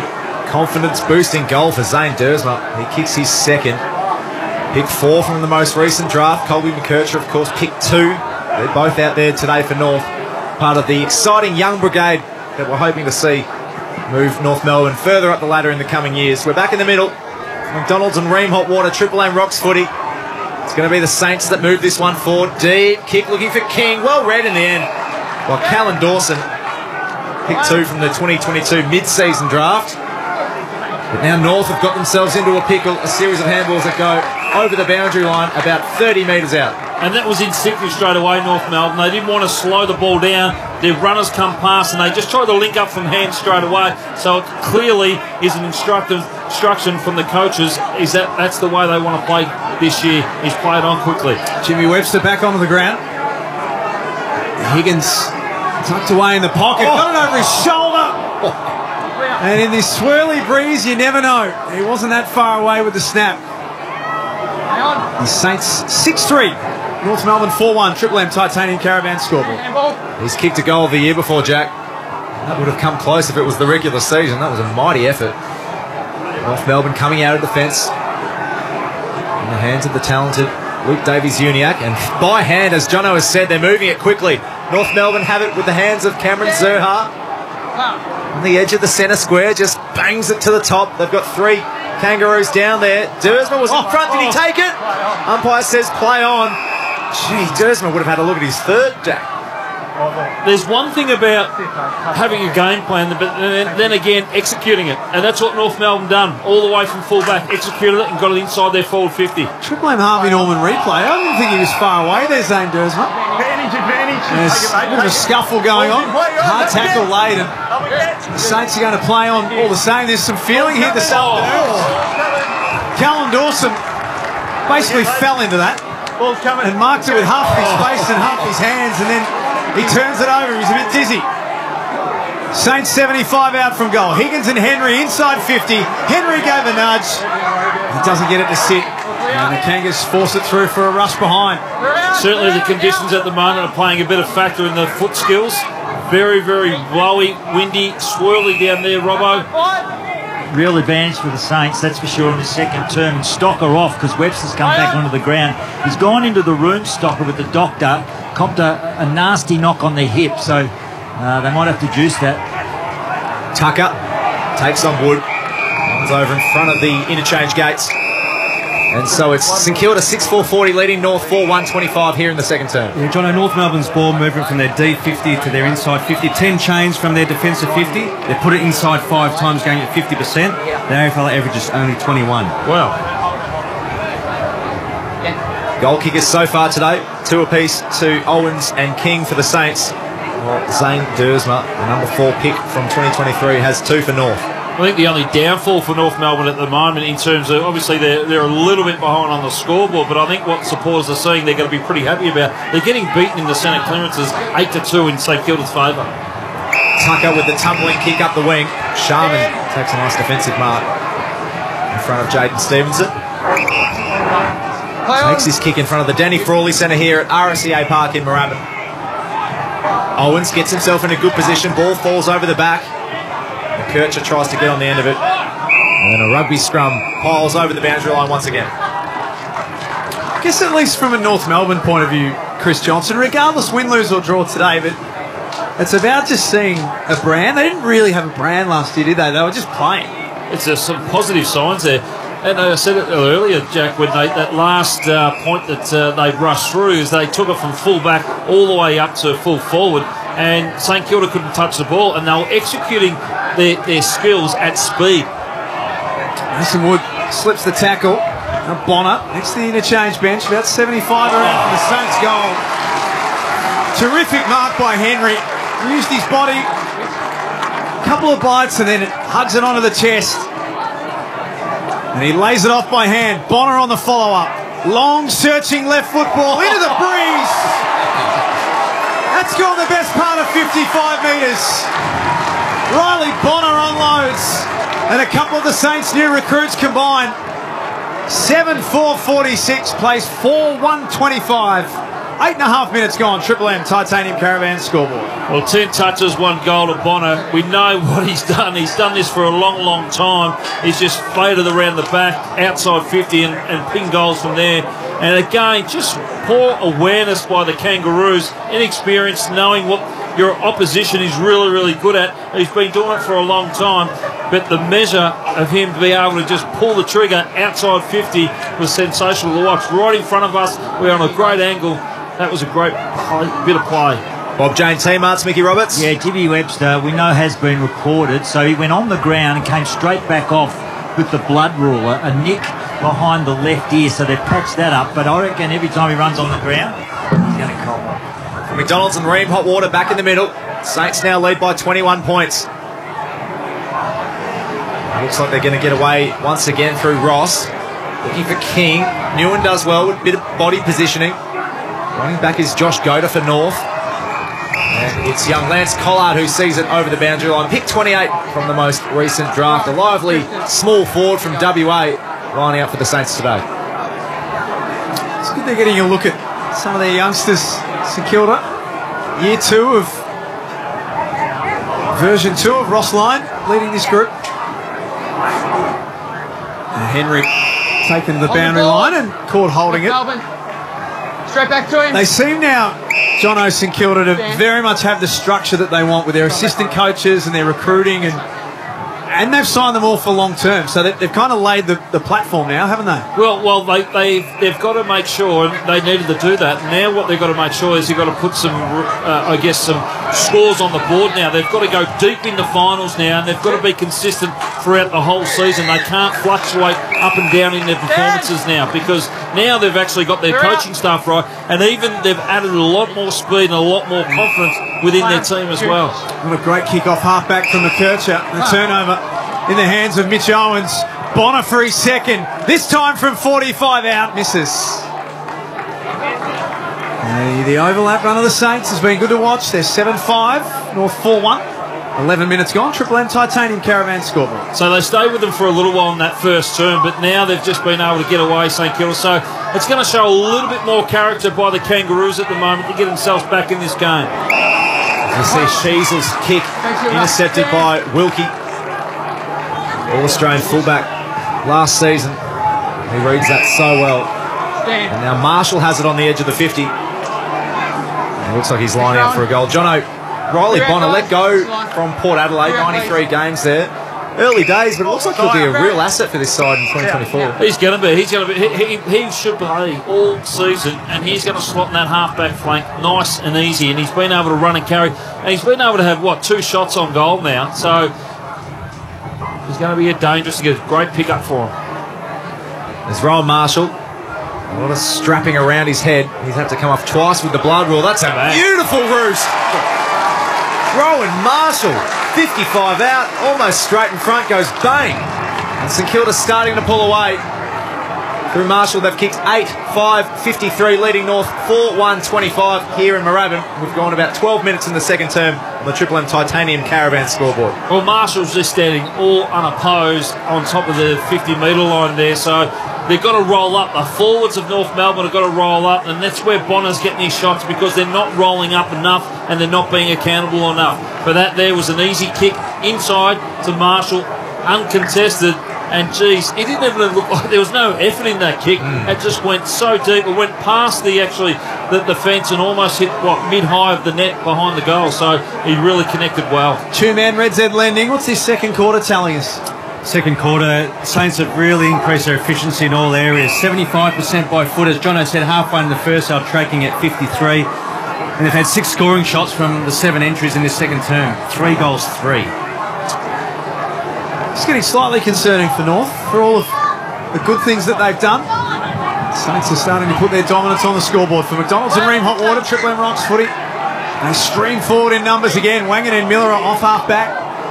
Look to laser a kick to King. Ewan got in the way and then good chase by Owens. Dispossesses Bailey Scott and forces a throw in. 60 around from their goal. Would have liked to have seen Biggie Newman take that mark. Probably the voice wasn't there. Maybe he thought there was someone coming out at full forward, but he was in a perfect position to take that mark. I think he's going to find himself playing a lot more football at North Melbourne than what he did at Richmond. Sherry wins it down. He ends up with Ross on the edge of the 50. Forced to snap it on his right. Ewan reads that really well and takes a nice defensive mark on his chest. A dangerous handball to Goda. Once again, they find themselves in a bit of trouble. Fisher does well to brush off a tackle. Links up by hand back to Goda. Against this breeze. Goes as far as Larkey. He's on the flank. And now through Burns. The Saints are going to take it back inside 50. High kick. Pinks underneath it for North. But King almost brought it down. Goda, his third touch in about a minute. It's going to be Burns again who handballs to Hill. Saints linking up by hand. Trying to manufacture a shot. Now in the pocket. Wood wants it deep. Takes a nice mark. Just outside the goal square. Well worked out in the end, Jono, by St Kilda. They had a few options. Well, it was a repeat inside forward 50s, wasn't it? A repeat inside forward 50s. North Melbourne didn't actually go and man up. They kept a lot of space between there and the opponent, and Mason Wood was one of those. And his non-preferred right foot isn't able to sneak it home. The snap goes over the goalpost, and so that's a minor as Sheasel brings it out of defence for North Melbourne. 29-point lead. The Saints, as Two-Man said, have done all the attacking in this second quarter. But the breeze has certainly picked up. North Melbourne trying to handle their way through it now. It's got all the way to Lazaro, 60 metres out. Good follow-up run, and into the pocket they find Zerha. Thought their way through that one pretty well. Yeah, well, they needed to get a ball inside forward 50 because it's been mostly all St Kilda's way at the minute because their clearances are 10-2 in favour of St Kilda, and the inside forward 50 6-3, all St Kilda's way. Kick one in the first quarter as he takes a couple of steps in and sprays this one across the face, Cam Zerha. And through for a minor score, 4-2 for the Kangaroos, 8-6 to the Saints. 15 and a half minutes gone. Triple M Titanium Caravan scoreboard. And what you want to see the Kangaroos is keep doing it, keep taking the game on because it's a practice match. There's no 4 points in it. Just keep taking on, keep practicing that because when it becomes round one, you'll be able to execute even more. Play on. Some nice kicking from St Kilda. They've found themselves back in the middle of the ground. Steele. Handball wide to Hill. Nice kick looking for Owens. Just goes over his head. Godo, who's had a bit of a busy second term. Looking for Stevenson up the wing, can't bring it down. Hill in front of him. Takes it over the boundary line. We'll have a ball in as St Kilda lead this one 8-6-54. North Melbourne 4-2-26. Rob Jane T-Marts, Mickey Roberts on the boundary. Yeah, Liam Stocker back out of the room, so had to have that hip looked at. So he's back on at half back. That's a good sign for the Saints. How many autographs have you signed, Robbo, so far? I'm starting to write them left-handed. Right as seriously, yeah. I feel like that's not the first time he's used that gag either, but that's okay. We're all for it. It's a new year. You can recycle all your old stuff. It's good. Play on. Filippo stands up in a tackle at centre half back. St Fisher gathers, and North Melbourne, as has been their want, are attacking the corridor via hand. Lazaro 60 metres out. Good build-up once again. Pokes a pass into the pocket. Oh, and Nick Larkey marks and then got a push late. Could have been 50. Could have been. Good arguing for it. Probably should have been. But again, North Melbourne there, just their link up by hand. I'll tell you what, when they pull it off and when they're able to execute, it looks like it's an A-grade game plan that they've got at the moment. So that's all it's about now is how many times can they do it and can they be consistent through a quarter of being able to link up through hands off half back. 71 goals last year for Nick Larkey, an All-Australian year, runner-up in the Kangaroos' best and fairest as well. When you think about where they were on the ladder, it's an incredible effort. He can't add to his tally. That one falls short. The Saints want to play the outer side here at Moorabbin. Play on! Filippo. There's a lot of open space if he can pick up the ball, but Sheasel meets him before it. What a brilliant season he had last year in his debut year, Sheasel. Picks up 2 handballs as goes inside 50 for North. Tumbling now. Dersmo has kicked 2. Coleman Jones can't take it cleanly, so Stocker hands it wide to Darcy Wilson. A low drilling ball to Hill. On the right back flank for St Kilda. Chip inside the ground to Owens. I think what's happened is St Kilda have just used this breeze a little bit better than what North Melbourne did in the first quarter, and the Saints were much better against them, and I reckon the wind has picked up as well. Membry's kick inside 50 goes over the contest. Higgins. Handballs back over his head. This is Hugo Garcia. Back to Hill. He's been busy. Now Burns just bangs it high. Underneath it is Sharman. Nearly brings it down with the one hand. North have numbers. Should work it out. Dersma. Wild handball looking for Sheasel. Mason Wood. Second time he's having a right foot snap at goal this quarter. And once again he's kicked a minor score. St Kilda 8-7-55, North Melbourne 4-2-26. Triple M Titanium Caravan scoreboard. We're late in the second term here at Moorabbin. And if you have just joined us, the big story of the game so far will be Jimmy Webster. Late in the first quarter, Chris Johnson right near us in the commentary position. A high, late bump where he left his feet on Jai Simpkin. It's not a question of if, it's just a question of how many weeks, I think. Exactly. I think that may be going straight to the tribunal because we haven't seen Jai Simpkin come back out on the ground. And as you'll see through the news this week, you'll see how heavy that hit. We don't see those type of hits anymore in the game. And the AFL have already said that they'll be cracking down on those. Filippo kicks into the pocket, ball sits in the breeze and travels the best part of 60 metres. Two-man, Red Z lending. Darcy Wilson, pick 18 in last year's draft. He's had 11 disposals, 4 intercepts and 370 metres gained.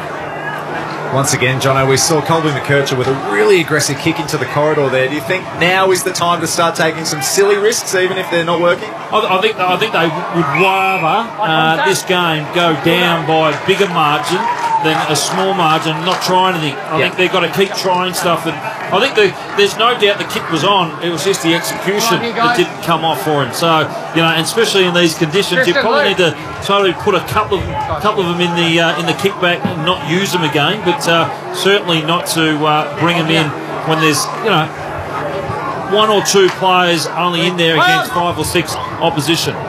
Jack Higgins hits the post for St Kilda.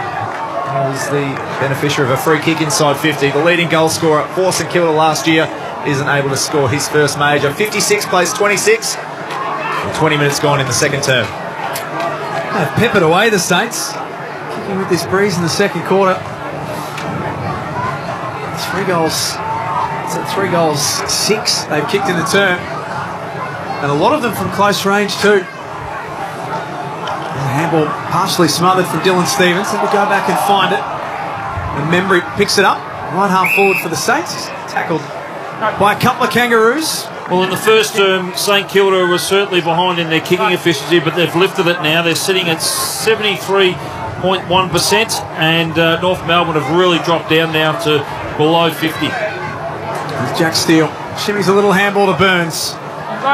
From hard up against the boundary line. Higgins sits under it and waits. It's smashed away from him and towards the boundary line. Right forward pocket. About 45 metres around from the Saints' goal. It'll be thrown in. Two-man, Red Z lending. Yeah, the territory battle in this second quarter. The inside 50 is 15-5. St Kilda's way. Ash Chua with the Red Z Lending stats. Chris Johnson with the C-Bus Super special comments here on Triple M. St Kilda leading North Melbourne by 30 points in the AAMI Community Series at Moorabbin, RSEA Park. I wonder when it's time for North Melbourne to actually say, okay, this quarter's gotten past us now. Let's just try and own the footy for the next, or the duration of this quarter. Let's try not to allow St Kilda to get any fast breaks through the middle of the ground or through half-back that give scoring opportunities. Boundary throwing inside St Kilda's forward 50, and they've earned another free kick. It was a heavy tackle in the end by Davies Uniac. So we're about 45 metres out. Let's go, Tristan! Is it young Darcy Wilson taking the kick? Kick 18 from 2023. He won the 3 kilometre time trial in December, so a hard-running player for St Kilda that picked up, hoping to stamp his spot in this side ahead of round 1. Of course, they're heading down to Geelong to the Cannery. And my sources tell me he's pretty good left and right. So Wilson tries to ride the breeze, pushes it to the left. Another minor score for St Kilda, who've peppered the goals this quarter, Jack. They are now 8-9-57, leading by 31 points. They sure have. Well, there should be a fair way in front. Outside 5. At the moment, the margin stands at 31. The Kangaroos kicking into the teeth of a really tricky, swirly breeze that's, as Will's mentioned, certainly favouring the South Road end of the ground. The Saints are kicking to in this second term. Lazaro showed some strength, stood up in his tackle, and then Davies Uniac escorted to the boundary line and over. True, man. Zach Fisher this quarter. It seems like we've seen him a lot in the first quarter, but not much in this second term. Yeah, spot on, Jono. 12 touches in the first quarter, only 5 in this term. It's good to get a couple of spot-ons early on too, Jono, just for your confidence as well, early in the pre-season. To me, that sort of tells me, and just looking across the stats sheet, that when they were good in that first term, it was all their senior players, all the mature players getting a hold of the ball and the good users of the ball. So, and this quarter, they have not had the ball as much as what they had in the first term. So, as much as you like to bring the younger and the less experienced guys in, you still got to remember experience is probably going to get you through when you're especially kicking against a breeze like this. Inside 50s this quarter, Ash, Red Z Lending. Triple M Red Z Lending 15-5 St Kilda's way. Make that 16 as the Saints head deep once again. Stevens read it nicely off the back of the pack. Gave a handball to Gota. A now defensive 50. McKercher, that was hot. Stevenson had to absorb the tackle. Got it back to Stevens. Kangas have handballed their way up to the wing, but they've run out of space. And they're closed down by the Saints. Ball up, out of sight. And another one too, man. Dylan Stevens. He had a lot of them in the first quarter, which we were really impressed with. I feel like we haven't seen him this term either. Spot on again, Jono. Oh, yes. 9 touches in the first quarter, only 5 in the second. Jono's earned around 1 spot, that's for sure. He's on fire. And it felt middled as well, that spot on. What a great spot on. As North Melbourne try to find Curtis on the wing. Does well, got himself in position.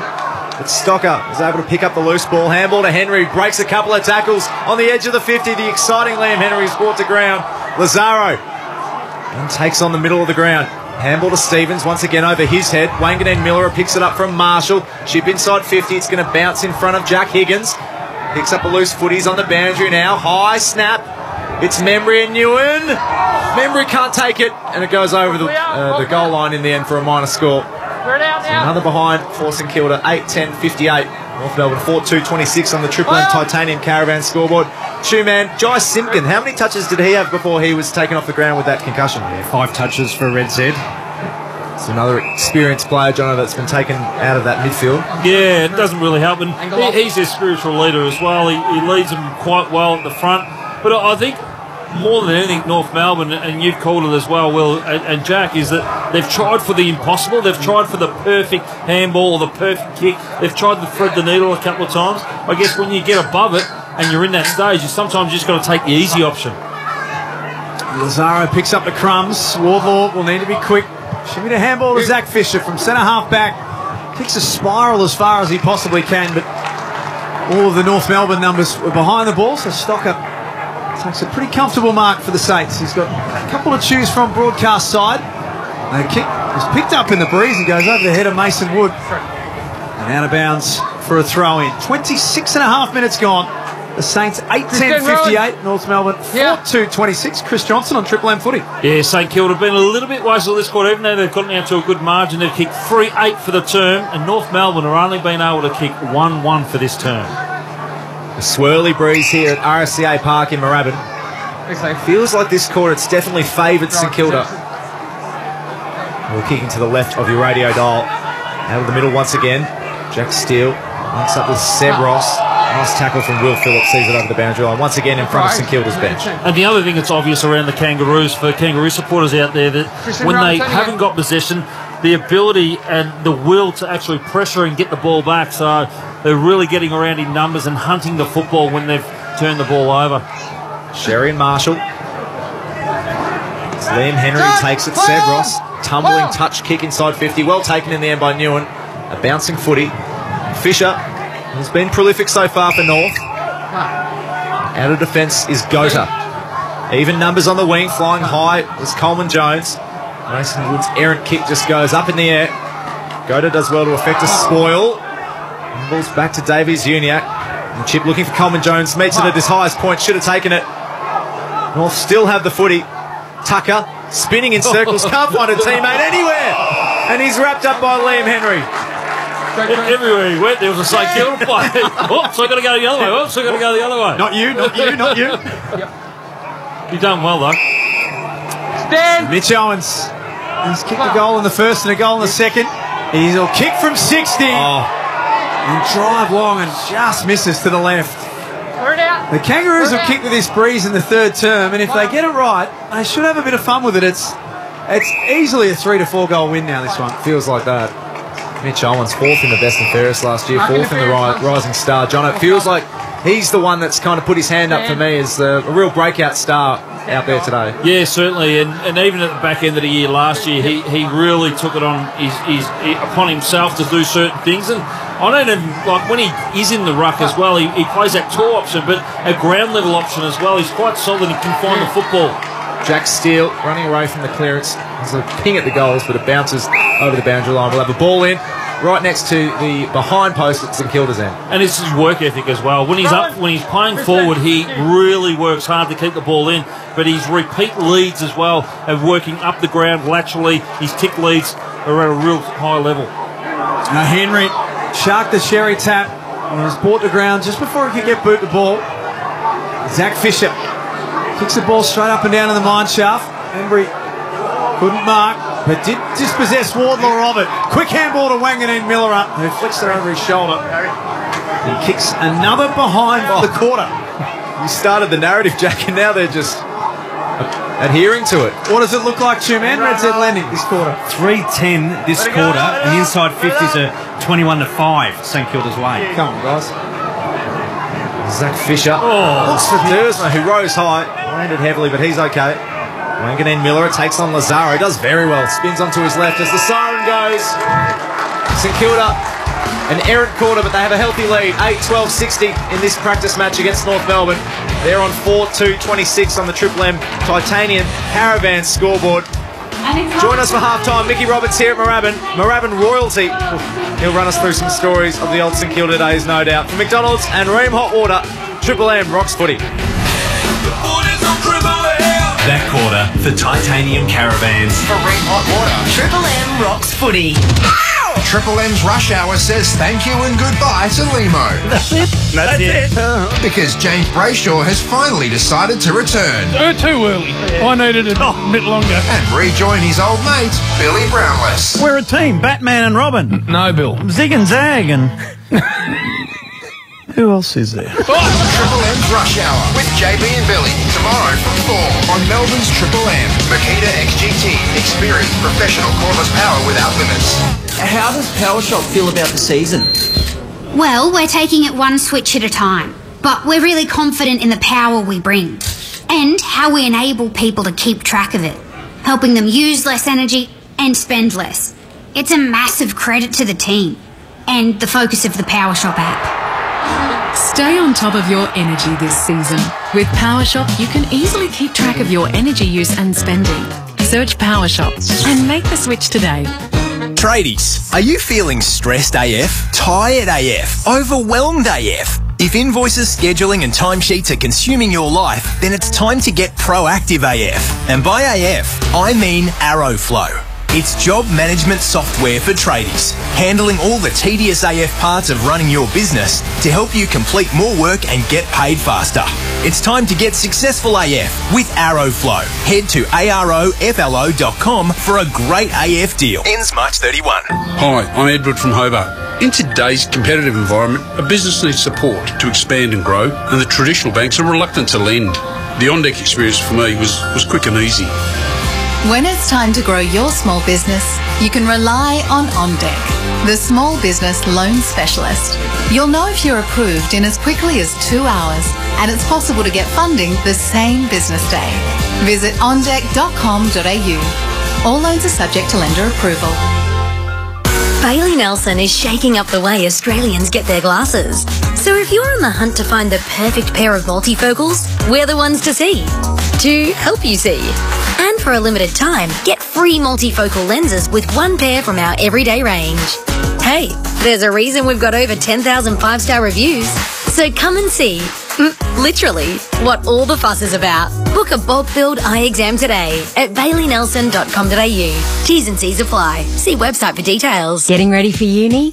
Optus has you covered with our special student offer.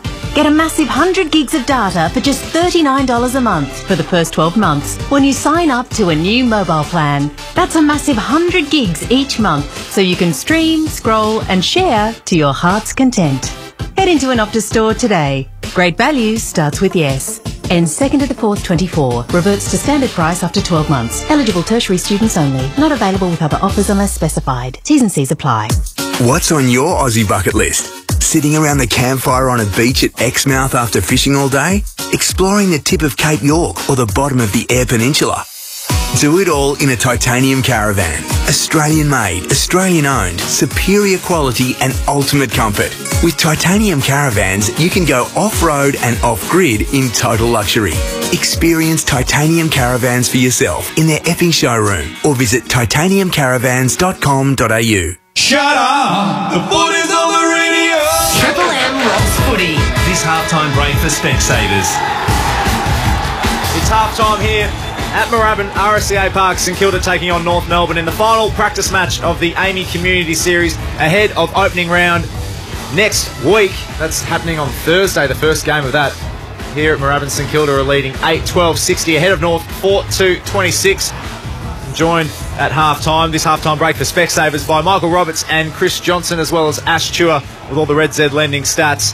Jono, the biggest talking point I imagine out of that first half would be the Jimmy Webster and Jai Simpkin collision that we saw right in front of us here on the boundary. I imagine it's going to be a big talking point all week. Yeah, well, we don't see that much. We don't see that type of, hits or play or what, because he actually came in, and I think Robbo mentioned a little earlier, it was around because before Jai Simpkin done that, he actually fended an opposition in the face, and I think he was coming in to probably remonstrate with that, but then the umpire called play on, and the thing that's going to really hurt him is he's actually left the ground and actually tried to, it was almost like a hip and shoulder, he tried to come in, but he misjudged it. When you're going at that pace, you've got to make sure it's spot on, because he's misjudged it and he's cleaned him up and really got him high up in the face, probably the right side of his face. So they'll be certainly looking at that. It's, and what we've seen, Robbo, is that we've seen within this, series of practice matches, when people have gone to the tribunal or have done something like that, they've used them as an example. A big time, and there's already been one with Port Adelaide, and they'll look at that. It was a brain explosion, I reckon. And you're right, Simpkin straight-armed Hill, and it was a reaction to that, but he just had a brain explosion, left the ground and cleaned him up as we look at some of the replays filtering through now. He'll get a holiday, a big holiday. Now, Simpkin's the one. So he misses a week, but they've got to buy 0 rounds, so he will be able to play. So that's a good thing for North Melbourne if he's okay, because he did walk off the ground, as we know, but he stayed still around the doctors for a long, long time on his back, so they really had to assess it. That's just poor by him.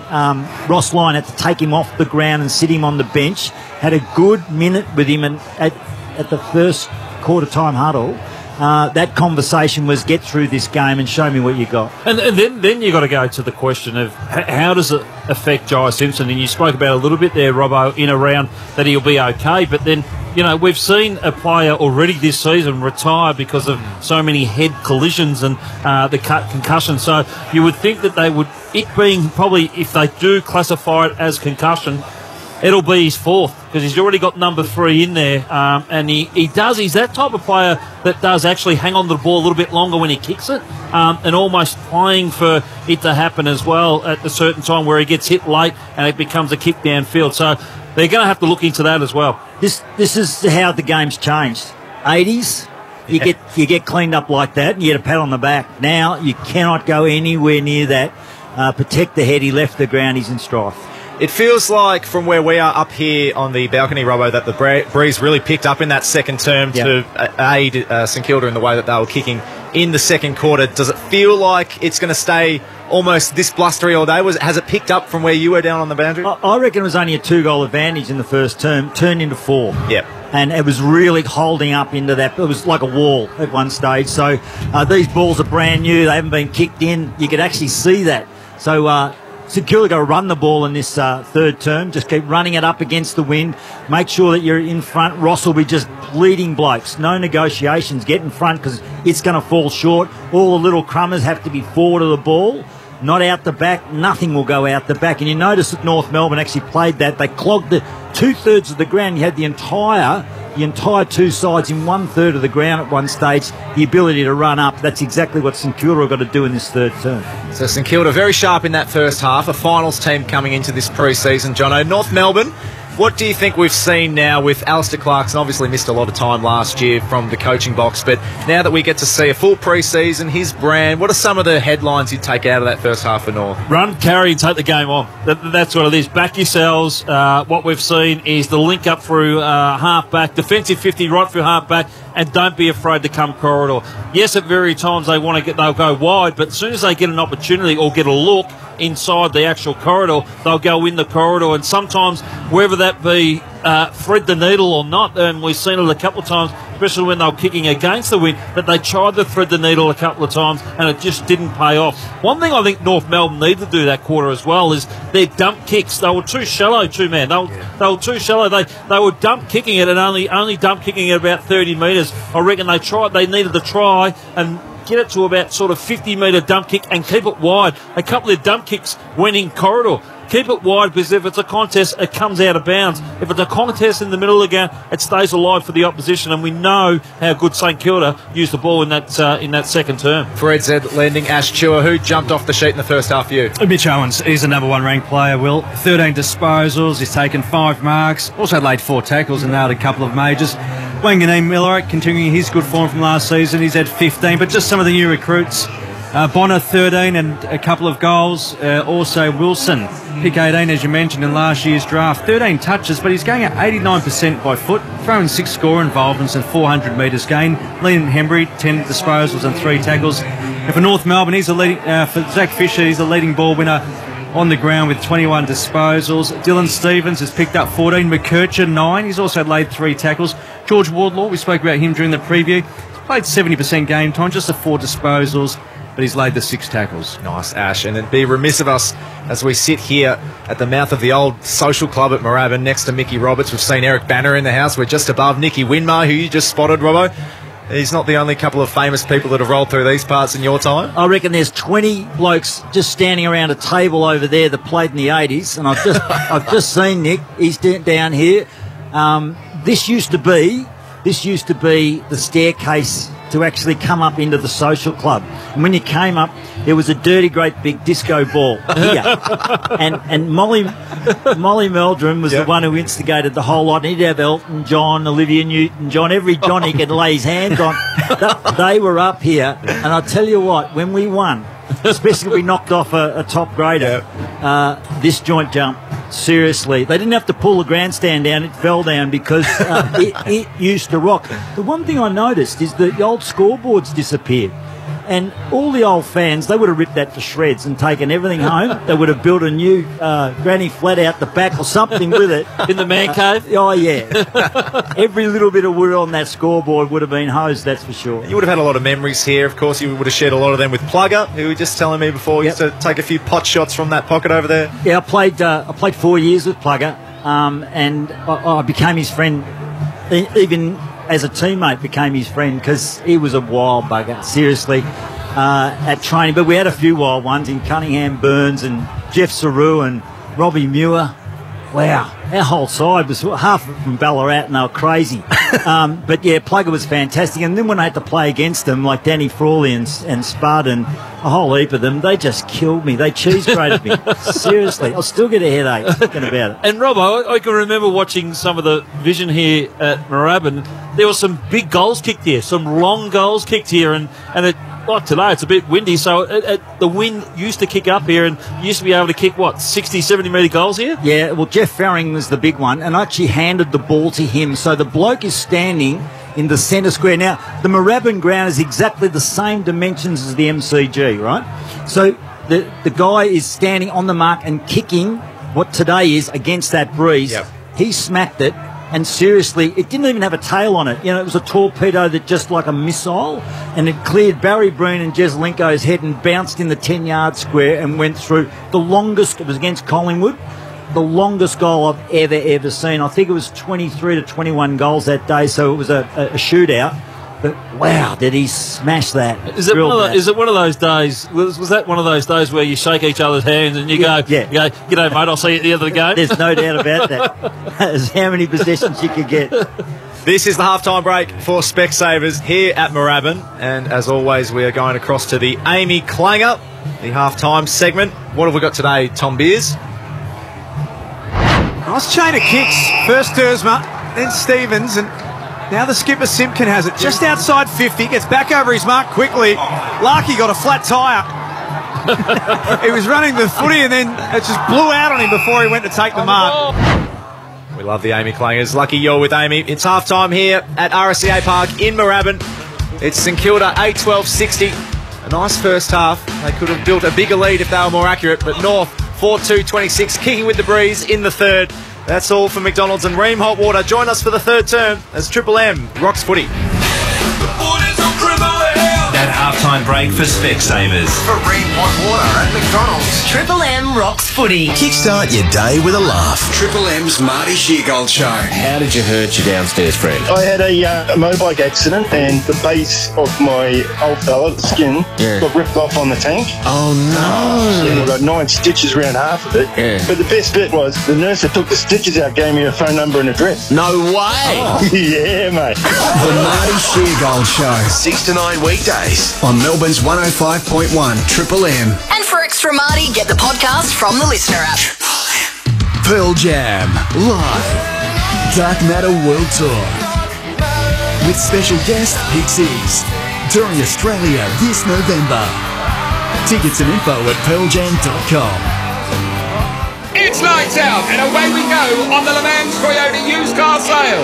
Okay, mate, 2 left to go. Bring it home. What's happening at turn 5? That's the Le Mans Toyota used car sale. Let's check it out. Hey, firm, get the win first. Negative. This deal is too good to pass. Buy any used car from Le Mans Toyota before 18th March and get $3,000 minimum trade-in, $500 of genuine accessories and 12 months roadside assist. Only at Le Mans Toyota Deer Park and West Footscray. Car buying made easy. Oh, what a feeling. Toyota. MCT 0012080. At AMP, we're asking, what is wealthy? Mega yachts and supercars? Yeah, that used to mean luxury. But over the years, our idea of wealthy has changed. For some, it's the warmth of a simple campfire. For others, a game of backyard cricket. Or the feeling of sand between your toes. So whatever wealthy means to you, AMP's banking and super will help you get there. AMP, Whatever wealthy you want. We're all looking forward to a break this Easter, and for many people, they're looking forward to a holiday away from home. That means new people visiting this area with money to spend. Spot on, Jimmy. So if you're a business owner, advertise on Triple M this Easter to tell the holiday makers who you are and what you have to offer. The average person spends around $2,000, Jim, over the Easter holidays. So if you want them to spend that money with you, advertise right here on Triple M. Visit triplem.com.au now and click on Advertise Local to find out more. Say hello to Galaxy AI. The all-new Samsung Galaxy S24 is now available at Optus. Buy any of the new Galaxy S24 series on an eligible Optus plan and get the Galaxy Watch 6 for $0. That's right, $0 when you stay connected on our watch plan for 36 months. Head into an Optus store or visit us online today. Great value starts with yes. Ends 2nd of April 2024. 40mm variant. Discount forfeited if you cancel your watch plan. T's and C's apply. On the hunt for some cabinetry? Get Caboodle straight off the shelf at Bunnings. Caboodle's range of cabinets, doors and bench tops are ideal for tradies, so you can finish that kitchen or laundry job in no time. Check out the Caboodle range at Bunnings today. Delicious, no? Really good. Not just a tradie with a pretty face, huh? Shame I can't say the same about next month's slab pour bookings. You're looking at the list again. Because cousin Amir said High Pages is working so well, he doubled his fleet in 6 months. And I was thinking we could too. Better get on High Pages then. Don't worry, Habibi. I already did it. Huh? That's your first High Pages quote request. Are you finished with that? No, Habibti. I was still eating it. Tradies, get more work with highpages.com.au. Shut up! The foot is on the radio!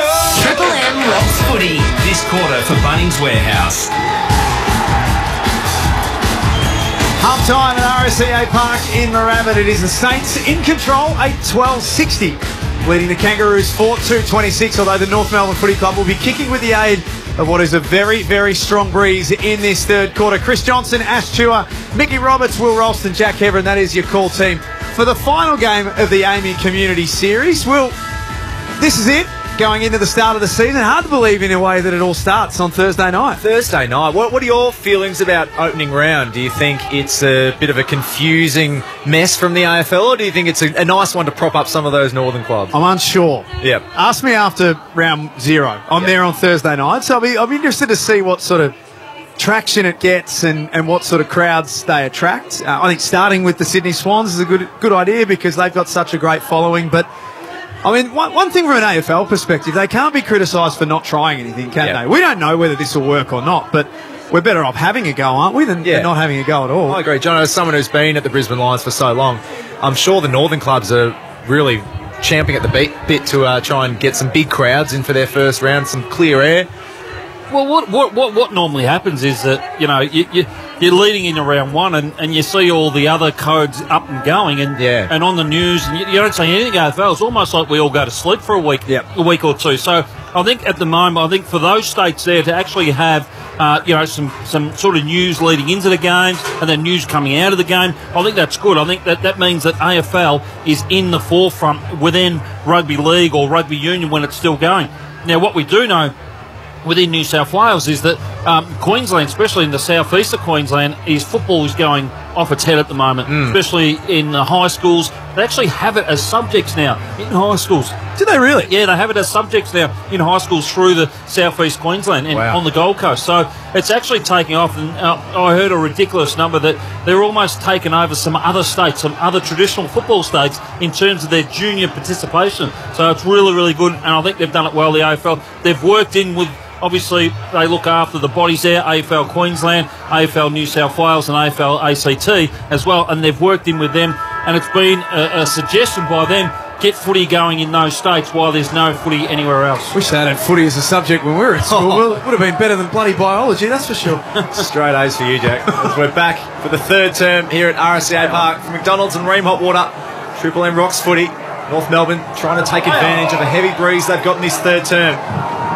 Hill for St Kilda, takes on a tackler. Umpire was about to ping him. The ball has come up, and we're going to see another ball up right near the centre circles. St Kilda free kick. St Kilda free kick has been spotted, as you heard on the umpire mics. Rowan Marshall bangs it inside 50. King's leading at it, drops short, and ends up landing on the chest of Jack Higgins.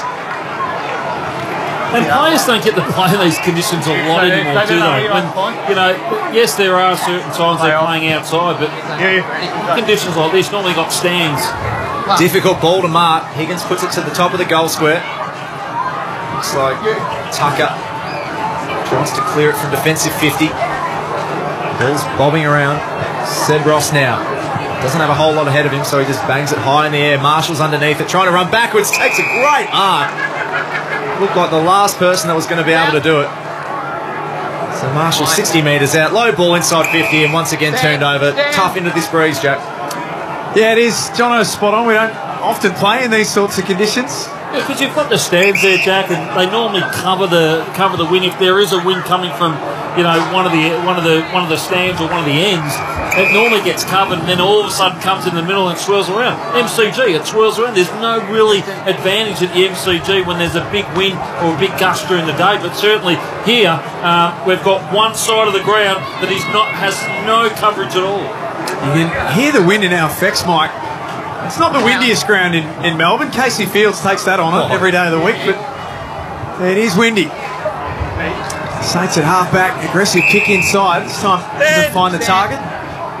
Charlie Lazaro for the Kangaroos. He's been impressive today. He's been all right. Yeah, he's too far out to score, but he kicks it as far as he possibly can. Coleman Jones couldn't get a look at it. Dougal Howard paddles towards the boundary. Eventually got the footy to sit up nicely. And then Mason Wood on the wraparound. That football didn't travel too far. As Bailey Scott reloads. Coleman Jones, the target. Wilkie does well. Now the St Kilda defence are under siege. Umpire's seen a free kick. It's going back to Wilkie.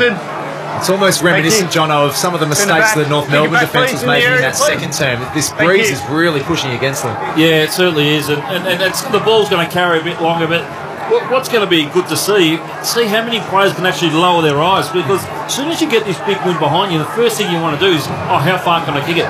If you can lower your eyes and actually kick it a bit shorter, and you actually break the play up.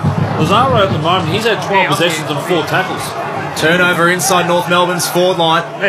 Powell, chip to Davies Uniacke, and he can have a ping from here. He's only 40 out directly in front, and this breeze means he'll carry another 10. Well, it wasn't even meant for him. The breeze actually took it towards him, so it was actually meant for a teammate just past him. And look, that's good composure. Quite easily we've seen St Kilda within gun shy of within earshot of the goals, just pulling the trigger all the time. There, lower the eyes, hit the target. Davies Uniacke, 14 games last year and 13 Brownlow votes, if you don't mind. He was on fire before he got injured. Unfortunately, he's pulled that one to the left. So North Melbourne 4-3-27, trailing St Kilda by 33 points. They're 8-12-60 on the Triple M Bunnings Warehouse scoreboard. Halfback, Wanganeen Miller up. Got a little handball from Steele. Just trying to be a bit cute early in this third quarter, as Will mentioned. They give it back to the Kangaroos. Stevens gets the left foot ball into the pocket. Might have just missed the paint. He'll be out of bounds on the full. What would Alistair Clarkson be looking for? Third quarter with the breeze, Jono. The temptation is obviously just to bomb away and to blaze away. What's he looking for in this term? I reckon you just got to win possession. You've got to win possession here, and you've got to own territory, which we've spoken about a few times, which Two-Man's give us the stats around the team that has always been on top, and St Kilda were on that in the second term, was around owning the territory. But North Melbourne were like that in the first quarter, so I reckon it's around owning the territory for this third term for the Kangaroos. Mitch Owens takes another big contested chest mark. Jeez, he's been good today. And now Membry. Nice mark. Handball to Ross inside 50. Umpire spotted a free kick. It's going St Kilda's way. I think it's Filippo. Once again, it's Darcy Wilson. This kid's popping up a bit. Ash, how's he doing on the stat sheet? Very good. Disposal number 15, 400 metres gain. Using it well by foot at 89%. 2 more metres. It's an impressive type. Darcy Wilson, pick 18 from the most recent draft. One of 4 2023 draftees out on the park today for St Kilda. He's going to have a shot against the breeze, 50 metres out, directly in front. Plays on, tries to take on the tackler. Unfortunately, that wasn't his finest moment. And he's caught holding the footy. Bailey Scott was not buying what he was selling. Zerha, waste no time. Larky, pole position, great kick from Zerha. End-to-end stuff from the Kangaroos, and Larky should make no mistake here and kick his first. Beautiful work there. Larky just read it well. It's going to be a free kick. It's going to be a turnover in the middle of the ground. And there's a scuffle. There's about 15 players. It's about the fourth time today. Yeah, Bailey Scott just went over and just crunched the St Kilda player, which I couldn't see on the green replay, but just crunched the player, turned it over. Elsa Clarkson will be furious about that because they were having a shot on goal. Meanwhile, the Kangaroos players picked themselves up off the ground. St Kilda a little more disciplined. Just moving on quickly. And the North Melbourne have gone from a certain goal, 5 metres out, to now being back in defence, and they trail by 33 points. Jono, if you're Alistair Clarkson and you see that, would you be furious, or is that good ammunition just to teach a lesson going into round one, not to do that sort of thing? Yeah, look, stage? You would be furious, especially when you're having a shot at goal where you had probably one of the best passages of play that we've seen today with the win. Yeah. With the win, and you execute that, and then all of a sudden you get to turn the ball over. I think yes, you need to show aggression at some stage, and you need to stand up for yourself. But there's times when you're off the ball and you've got the ball, when you've got the ball that close, having a shot at goal, you just don't do it. You wait until we actually have the ball in a dangerous area like it was. So Riley Bonner now in defence for St Kilda. They're happy to just chip it around, try and make their way up the ground into this breeze. Owens walking up with Bonner, who've both been excellent so far for St Kilda. Hill's kick didn't go 15, so he collects a 1-2 handball. Rowan Marshall, right forward flank for the Saints. Looking for Max King, low darting footy, nearly meets him on the chest. Big turned over. Dylan Stevens, the former Swan, had a nice first term. This kick goes high to the wing. And he was dumped after he kicked as well. Gets straight back up and remonstrates. Larky sets it up in front of Coleman Jones. The footy bounces on its point. That's set up in the air for a while. Howard gave it to Bonner. Great follow-up from Coleman Jones. Was out of the contest, lays the tackle. And instead of St Kilda getting away, Jono, we've got a stoppage 15 out for North Melbourne's goal. And that's a standard that you've got to live by, North Melbourne. Look, you've got a guy that sits at probably just over 200 centimetres, competing in the air, then competing at ground level and hugging that ball inside his forward 50. Nice work from Sean Maker in defence. Another one of those draftees for St Kilda, but it's coming straight back. A nice banging goal, long range. North have got their first of the second half. And it's Josh Gota. From about 50 metres out, picked 22 in 2021, played 10 games for North last year. And he's kicked a major. North Melbourne would be happy with that. They've gone to 5-3-33, trailing by 27 points now. St Kilda 8-12-60. Triple M Bunnings Warehouse scoreboard. Well, there's just a lot of heat in this game, and that goal will go against his name, but I reckon it comes back to Coleman Jones because he was the one kept it in there, which gave him another opportunity. Yes, the ball was turned over outside 50, but if he just gives it up and lets them rush it for a behind, it doesn't give Gota an opportunity to have a shot on goal. North Melbourne, there's some little bits of their makeup that I'm really, really impressed with today. It's just about how often can they consistently do those efforts and bring that game plan together. Mickey Roberts, Bob Jane Teamarts. Yeah, Riley Bonner's already had a dislocated finger, is off limping left side, so he's in a bit of pain lying down. The other one is Max King, should have taken a chest mark up there. If he's going to go to the next level, he's got to hold those. The Saints kick it in his direction. That time he couldn't get a look at it, neither could Memory. McDonald's and Ream Hotwater. You can see this North Melbourne game plan really playing out well at Marvel Stadium, can't you? Indoors, where it's clean, it's fast, and I think that's what we've seen through, the number of games that we've seen over the last week or so. His teams are really trying to make a fast game plan off half-back and be very slick with their ball movement. They'll be at home for the first time in round 2. The Kangaroos, they'll play Fremantle after their round 1 encounter at Giants Stadium. And that's right, you've got to work out a game plan where you're going to play most of your football, and most of their football is going to be at Marvel Stadium. That's Chris Johnson, triple premiership superstar for the Brisbane Lions, on the C-Bus Super Special comments. St Kilda not moving it forward with as much potency or aggression as we saw in that second term. The breeze, of course, a big part of that, as Wood finds Liam Henry, former Docker. His kick inside 50 once again is intercepted. They can't link up in this third term. So Stevens, long kick looking for Larkey, goes over the head of both Larkey and Howard. Umpire's going to see it back in the hands of Larkey, and that's dumb. Not the finest moment for Sean Maker. Another one of those draftees I've been talking about. He just dropped the footy, and it meant that Larkey is going to move his way back into the 450, about 30 metres out. And this should be shelling peas for the All-Australian giant. And getting the ball out there too was just a series of link up through hands again.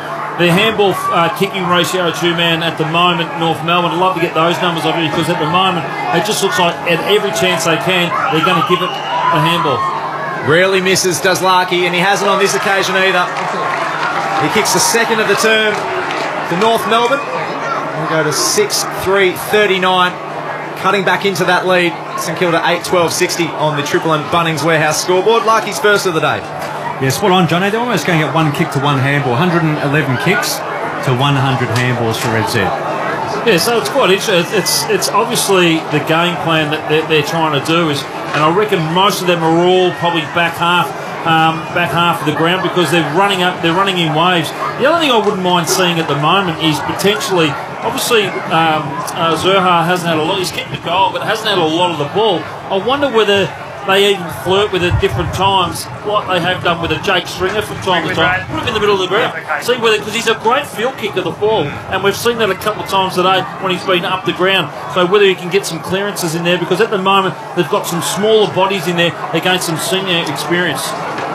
That bounce should be coming back, and it is. So we'll get to Robbo for Bob Jones T-Marts. Yeah, runner out to Sean Maker. Ross Lyon's message would have ripped his head off, seriously. He would have been told just to throw. Look at the umpire and just drop it like that. Dumb. You can picture yourself in Ross's voice saying it as well. Well, I do it. Yeah. So what does it, support the individual, challenge the behaviour? Is that one of his favourites? So 8-12 plays 6-3. Saints leading at RSCA Park in Moorabbin on what's become a very windy Sunday afternoon in Melbourne southeast. Wardlaw with a free kick. He can spread that wide to Tucker, who's a left footer, is allowed to get back onto his preferred side and kicks it to the hot spot. Some holding going on, and it'll be a Saints free kick. Callum back here. Come back on, player. Both players engaged each other, but it'll be Callum Wilkie's ball. He looks for Jimmy Webster in the back pocket. Webster, of course, with that heavy collision, left his feet up to Josh Simpkin in the head, who has not returned to the field. So stay with him. Expecting an MRO date for Jimmy Webster. He's out on the field at the moment. Wanganeen Miller, usually a beautiful user, but this breeze is really tough to kick into. He's put it out of bounds on the full. Back 3 minutes. Well, they tried to just starve North Melbourne the football there, but in the execution, and it's not so much the execution, it's just the wind at the moment. I reckon you've just got to be real mindful. Newen's kick inside 50, taken on the chest of Zurha. I don't think he was the target, but through the hands of Curtis. And just to give listeners an understanding of the wind here, I reckon the ball's carrying an extra 15 to almost 20 metres to where the players are intending to kick it to at the moment. Zurha in the pocket. Have to put it right to the left from where he's kicking and hope that the breeze brings it back. He nailed the second goal of the day for North Melbourne in the first quarter. Starts, it looks pretty nice off the boot, he's drilled it! That is an excellent finish from the Zoo. He's kicked his second, and North Melbourne is just starting to peek this one back into competitive territory. It's 7-3-45, plays 8-12-60. The Saints leading it by 15 points on the Triple M Bunnings Warehouse scoreboard. Well, along with Larkey, you know, an A grade forward in this AFL competition. He's certainly a player that can have a lot of strings to his bow, and you know, to go back and kick that with a tough wind, to know that it was going left to right, and just sort of almost kicked it on the instep as well. A superb kick. Kangaroos winning a bit of territory as well in this third quarter, Jono. Time in the front half, 60%. The St Kilda 40, and the entries are 9-6, also North Melbourne's way. Yeah, it just comes back to who's using the ball better when they've got the win, because we've seen St Kilda do that in the second term, and now North Melbourne are starting to replicate that in the third. For McDonald's and Ream Hot Water, Triple M Rocks footy as Coleman Jones wins it out of the middle. Bouncing ball for the centre circle. Callum Coleman Jones launches from the middle of RSCA Park. The breeze picks it up. And it kept going and going and going and going for a goal. And the Kangaroos slam home another. They've got this back to single figures. Now, Robbo, we spoke about at half-time. You've seen some big goals at this ground at Moorabbin. That would have to be one of the biggest or longest. It was behind the centre line, in the middle of the centre circle, and it's bounced through. What an outstanding goal! Here, guys. As you said, Jono, the ball's carrying about 20 metres further than usual. That one carried almost 40 metres more than you would have expected on a normal day. Entertaining goal that was. Just like that, North are back within 9 points. They've kicked the only 4 goals of this quarter. McDonald's and Ream Hot Water, Triple M Rocks footy. This time St Kilda win the centre clearance. Nice intercepting mark from Zach Fisher. What are his numbers like on the Red Z lending score sheet? Leading ball winner on the ground, disposal number 23. This game's got very interesting all of a sudden. Kangaroos with a chance for another. Larky was thrown off it. He made sure the umpire saw it too. That was quite clever. Very, very clever. He went to... He almost disguised that he was going to take the ball, didn't take it, and then the St Kilda defender came across and just done a silly free kick as we've got some spillage up here in the box. 73% shot from set shots, I should say. Tuman's just put H2O everywhere over the alfresco commentary position. Larky makes no mistake. It's a 3-point game as he kicks his second. Well, I think the big story for us is whether we're about to get electrocuted. Ash Chewer's just poured water everywhere. Just got excited when the ball was in Larky's hands. I haven't had much to smile about in the first half, so... Is it too early for spa season in the Chew house? This is never too early. It's never. The enthusiasm to share with you, Jack, his career set shot accuracy. Shared it with all of us. And just like that, they're back within 3. So we saw with the breeze, St Kilda, they only managed 3 goals 10. Meanwhile, North have kicked 5 so far. We're about halfway through this third term. They could give themselves a healthy lead going into 3-quarter time. 9-3-57 to North. St Kilda 8-12-60 here at Moorabbin. McDonald's and Ream Hot Water, Triple M Rocks footy. It'll be another clearance the way of North Melbourne. Fisher, a tumbling ball inside 50, but well read by Howard, who drops a simple chest mark. Larky is kicked 2 this quarter. Zerha tries to swing onto his right, should be caught. Umpire lets it play. Lazaro brought to the ground. We'll have a ball up on the edge of the centre square North Melbourne side of the ground. Yeah, just had too many options there, North Melbourne. There were about 4 North Melbourne players got to that loose ball. No St Kilda players around. They flicked it around a little bit, and then the St Kilda defence really closed them. Two man, when you get a moment and you've just calmed down a fraction, clearance numbers this quarter, please. Red Z lending. Lazaro kicks it to the boundary line at half forward. That'll be insufficient intent. Triple M Red Z, Jack. Clearance is a 5-3 North Melbourne's way. Ryan Burns at right half back for the Saints, who have watched their halftime lead just evaporate. And the positive thing about this, Jack, is that obviously we spoke about Josh Hinton going off the ground and how good he was before he went off. They've been able to do this without his leadership on the ground, which, you know, he's been a big chunk of this team for the last couple of years in around his leadership and his work ethic. It's Darcy Wilson, kicks it low into the breeze. Members side here at Moorabbin. Owens took on a tackle. Managed to get a handball free, and Fisher pounds it forward on his left foot. It bounces off the chest of Larky and out of bounds in front of Riley Bonner. A lot of players are struggling. A lot of players are struggling to read this breeze, even when it's coming with the wind as well. Seen a lot of dropped chest marks, a lot of dropped opportunities going in the North Melbourne's favour. Jono, they're playing with an infectious enthusiasm at the moment, North Melbourne. It looks like they're really up and about. Well, they're hunting the ball. They're hunting the ball. They're getting around. They're getting around the source of the ball. Oh, look at that. Oh, Zerha tries to take on Henry. Went one stiff arm too many.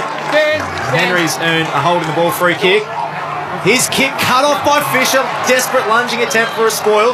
St Kilda have the numbers. This is Darcy Wilson. He's had a good day, but once again, that ball has just been hunted by North Melbourne. But the umpire spotted a high free kick, so we'll get it back for the Saints.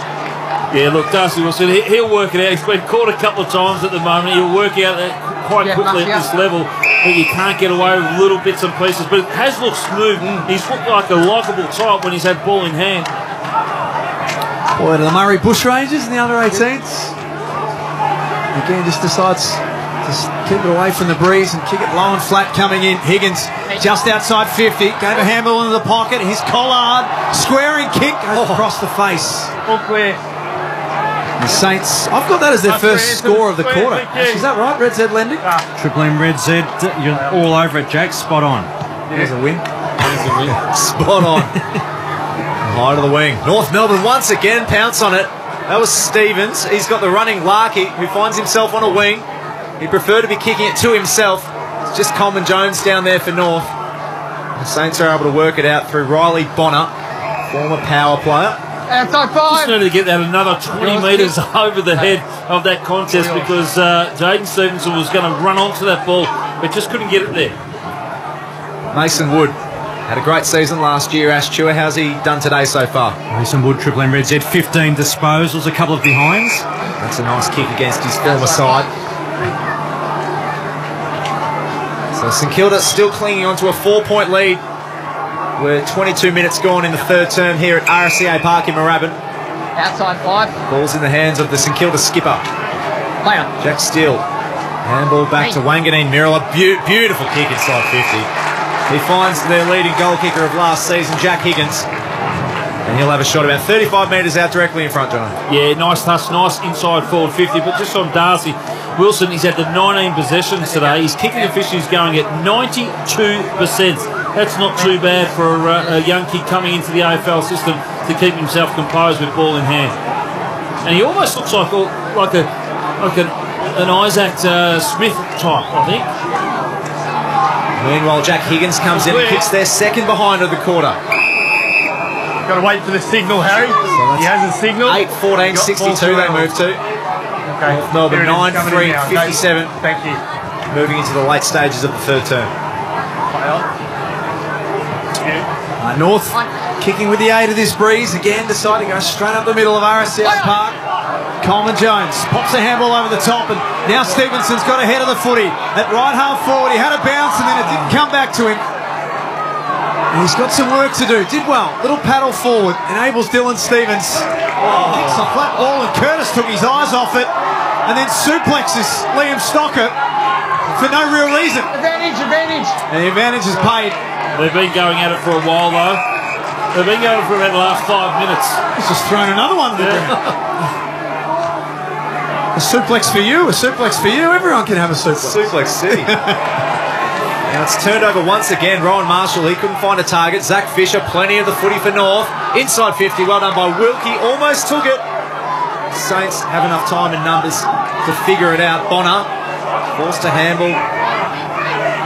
He finds Burns. High kick to the wing. North have the numbers. King had the sit.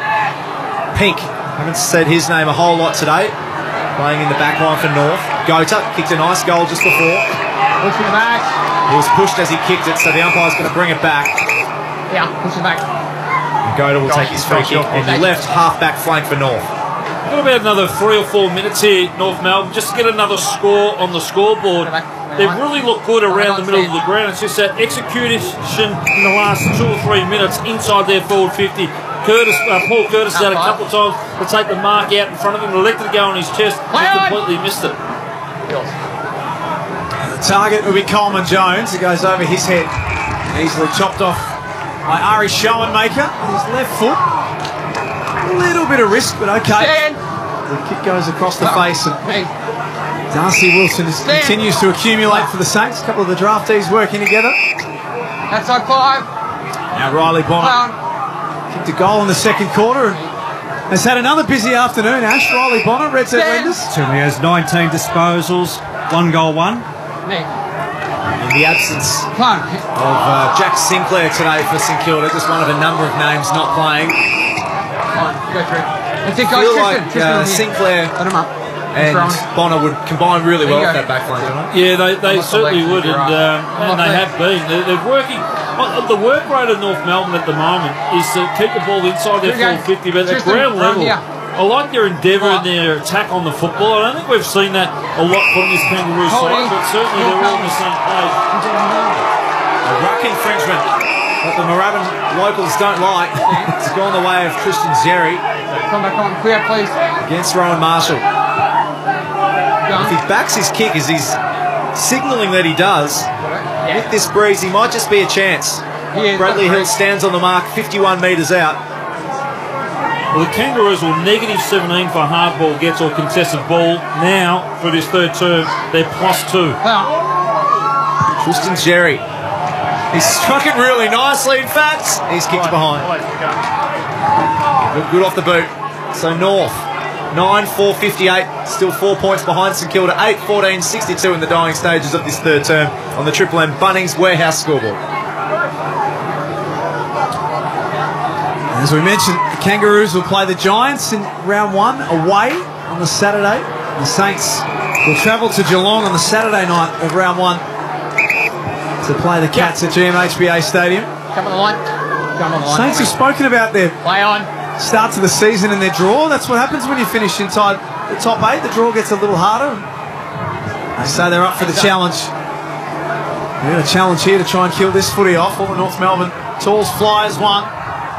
Davies Uniacke got a handball over his shoulder, but here's Hill mopping up for the Saints at halfback. Short, precise kick for Darcy Wilson. There's 27 minutes gone in this third quarter. The Saints 8-14-62. The Kangaroos 9-14-58 on the Bunnings Warehouse scoreboard. Gota. It's a long-range goal this quarter, but that kick is intercepted by Wanganeen Miller. Breeze just brings that back into the chest of Schoenmaker. Puts a kick out in front of Bradley Hill for St Kilda. Geez, he's covering the ground. He was just here in the back pocket delivering the ball, and then he was almost in the middle of the ground. His work rate is just amazing. As we mentioned before, Jack Sinclair not playing today. Number of Saints missing, but that ball has been turned over. Curtis takes it, just puts it straight onto the chest of Nick Larkey, who's kicked 2 this quarter. So it's the right hands to be in. Smart there by Paul Curtis. Could have blazed away quite easily. A 40-metre kick would have only been a 10-metre kick for him with that breeze behind him. But just the composure to lower his eyes and give it to his key full forward to go back and kick this in lucky. So it's only the pre-season. But if North Melbourne could take a lead into this third term, going into the fourth quarter, it would be a great confidence booster ahead of round 1. As Nick Larkey has the opportunity to do that, and he puts it into the post halfway up. A rare miss for Nick Larkey. He's upset with himself. North Melbourne still trail by 3 points. 62 plays 59 on the Triple M Bunnings Warehouse scoreboard. The St Kilda bring it out of defence. There's Bonner still inside their defensive 50. We've spoken about it a few times, but a terrific crowd at Moorabbin this afternoon. More than 8,000 people. They've seen a pretty spirited contest, and they've seen a good fight back from North Melbourne in this third quarter as well. It's the Saints who lead at three-quarter time, 8-14-62 to the Kangaroos, 9-5-59. Ash Chewer's in the house. Mickey Roberts is owning this place like he did when he played back in the day. Chris Johnson, Will Ralston and Jack Hever, and that is your Sunday call team. And for McDonald's and Ream Hot Water, Triple M, Rocks Footy. Quarter for Bunnings Warehouse. For McDonald's. Triple M Rocks Footy. The Rush Hour's James Brayshaw has been enjoying his break. You've seen Jim's latest Instagram post. Got his shirt off. He's not right. But now he's back. We're bringing the class back into this show. And he couldn't be more excited. Now, I get asked lots of questions, like what's it like to work with Bill Brownless, for instance. And what do you say as a matter of interest, Jim? It's a nightmare. Triple M's Rush Hour with JB and Billy. Tomorrow from 4 on Melbourne's Triple M. Makita XGT. Experience professional cordless power without limits. Getting ready for uni? Optus has you covered with our special student offer. Get a massive 100 gigs of data for just $39 a month for the first 12 months when you sign up to a new mobile plan. That's a massive 100 gigs each month, so you can stream, scroll and share to your heart's content. Head into an Optus store today. Great value starts with yes. Ends 2nd to the 4th, 24. Reverts to standard price after 12 months. Eligible tertiary students only. Not available with other offers unless specified. T's and C's apply. Moving home? Move with Energy Australia and get up to $100 in move-in credits off your first bill. That's right, $50 for electricity and $50 for gas. Now that's a good move. Join today at energyaustralia.com.au or call 139 192. Offer available to eligible moving Vic and New South Wales residential customers only. Conditions apply. Limit of one $50 credit including GST per new energy account per customer address with selected plans. What's on your Aussie bucket list? Sitting around the campfire on a beach at Exmouth after fishing all day? Exploring the tip of Cape York or the bottom of the Eyre Peninsula? Do it all in a titanium caravan. Australian made, Australian owned, superior quality and ultimate comfort. With titanium caravans, you can go off-road and off-grid in total luxury. Experience titanium caravans for yourself in their Epping showroom or visit titaniumcaravans.com.au. Welcome to Homegrown Heaven. This compares the market. Hi, I'm Andrew Winter with a new way to home loan. An end-to-end process without the endless paperwork. Rate cuts without the paper cuts. Compare, review and apply easily with Compare the Market. Right on your smartphone. Visit our website or download the app to see our range of lenders. Simples. All loans subject to credit assessment and approval by the lender. It's lights out and away we go on the Le Mans Toyota used car sale. Okay, mate, see, let's go. Bring it home. What's happening in turn 5? That's the Le Mans Toyota used car sale. Let's check it out. Hey, firm, get the win first. Negative. This deal is too good to pass. Buy any used car from Le Mans Toyota before 18th March and get $3,000 minimum trade-in, $500 of genuine accessories and 12 months roadside assist. Only at Le Mans Toyota Deer Park and West Footscray. Car buying made easy. Oh, what a feeling. Toyota. MCT 0012080. Bailey Nelson is shaking up the way Australians get their glasses. So if you're on the hunt to find the perfect pair of multifocals, we're the ones to see. To help you see. And for a limited time, get free multifocal lenses with one pair from our everyday range. Hey, there's a reason we've got over 10,000 5-star reviews. So come and see, literally, what all the fuss is about. Book a bulk build eye exam today at baileynelson.com.au. T's and C's apply. See website for details. Shut up! The footy's on the radio! Triple M rocks footy. This quarter for titanium caravans. Three-quarter time at RSCA Park. It's the Saints who lead 8-14-62 over the Kangaroos 9-5-59. But as Chua for Red Z Lending, all North Melbourne in that third quarter. Yeah, in that third term, the inside 50s 19-9 North Melbourne's way. They were quite efficient as well, Jack. They kicked 5 goals, 3. Saints only 2 behinds. And a positive as well, as John O mentioned, the contested ball. They were down by 17 at half-time, the Kangaroos, in that third quarter, +4. Zach Fisher, number 1 ranked player with 27 touches. And Wilson, Darcy Wilson, leads the way for the Saints with 21. The Mayor of Moorabbin, Mickey Roberts for Bob Jane T-Marts. Yeah, wind's still up big time, so advantage St Kilda. Clarkson will want to bottle this right up and frustrate the hell out of the forwards at St Kilda. So St Kilda got to learn from lessons in the second term to play it a hell of a lot better instead of blazing away. Got to lower their eyes a little bit, and also forwards got to work a hell of a lot harder and keep it out clean. So I reckon that's the message. Look, 1 quarter, it's a real audition for a few blokes playing in different roles and new faces. Players coming from other clubs as well, so they've got a quarter to show before the opening round. Chris Johnson, Triple M C-Bus Super Special comments. Well, what was really good for North Melbourne there, if you look at the first half, the clearances, it was 10-2 in the centre clearances, all favouring St Kilda. In that quarter there, it was 2 apiece, so they really tightened it down. So now they need to go on with it in this last term and make sure that those centre clearances don't get away from them like they did in the second term and in that first half. What we're going to see now from both teams, they're going to probably put the cue in the rack a little bit, maybe for a couple of their senior players. They've probably had 3 quarters on a dress rehearsal, how they want to line up and what they want to do in their first game. So we might see a couple of players either gone off the bench, gone off the ground, onto the bench already, or we'll see them halfway through the first quarter. The last quarter, sorry. For St Kilda, we don't have Brad Crouch out there today. He's expected to line up in round 1 with a knee injury. Jack Sinclair, Marcus Windhager, Dan Butler, Paddy Dow and Hunter Clark are also some of the names that are sidelined today. So few spots might be under threat in round one. Still some quality to come back into this side. So still a big last quarter for some of those fringe players on the eve of the 2024 AFL season. The last AAMI Community Series match here at RSCA Park in Moorabbin. McDonald's and Ream Hot Water, Triple M Rocks footy. St Kilda with the breeze. Aaron Hamble. Wanganeen Miller picks it up.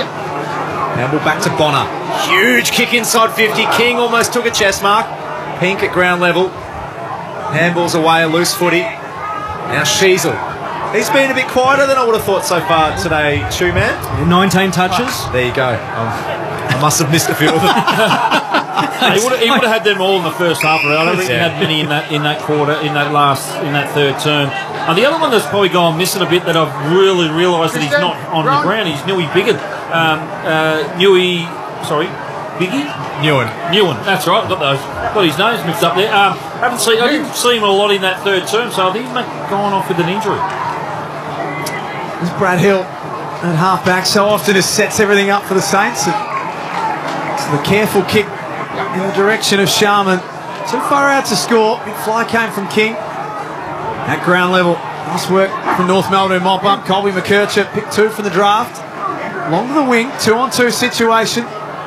Curtis floating around. Did nicely. He's got a runner inside in Wardlaw. Had to stand and wait under it for a while and he was bodied off. And it's Wanganeen Miller who tucks it under the arm and runs away from Sherry.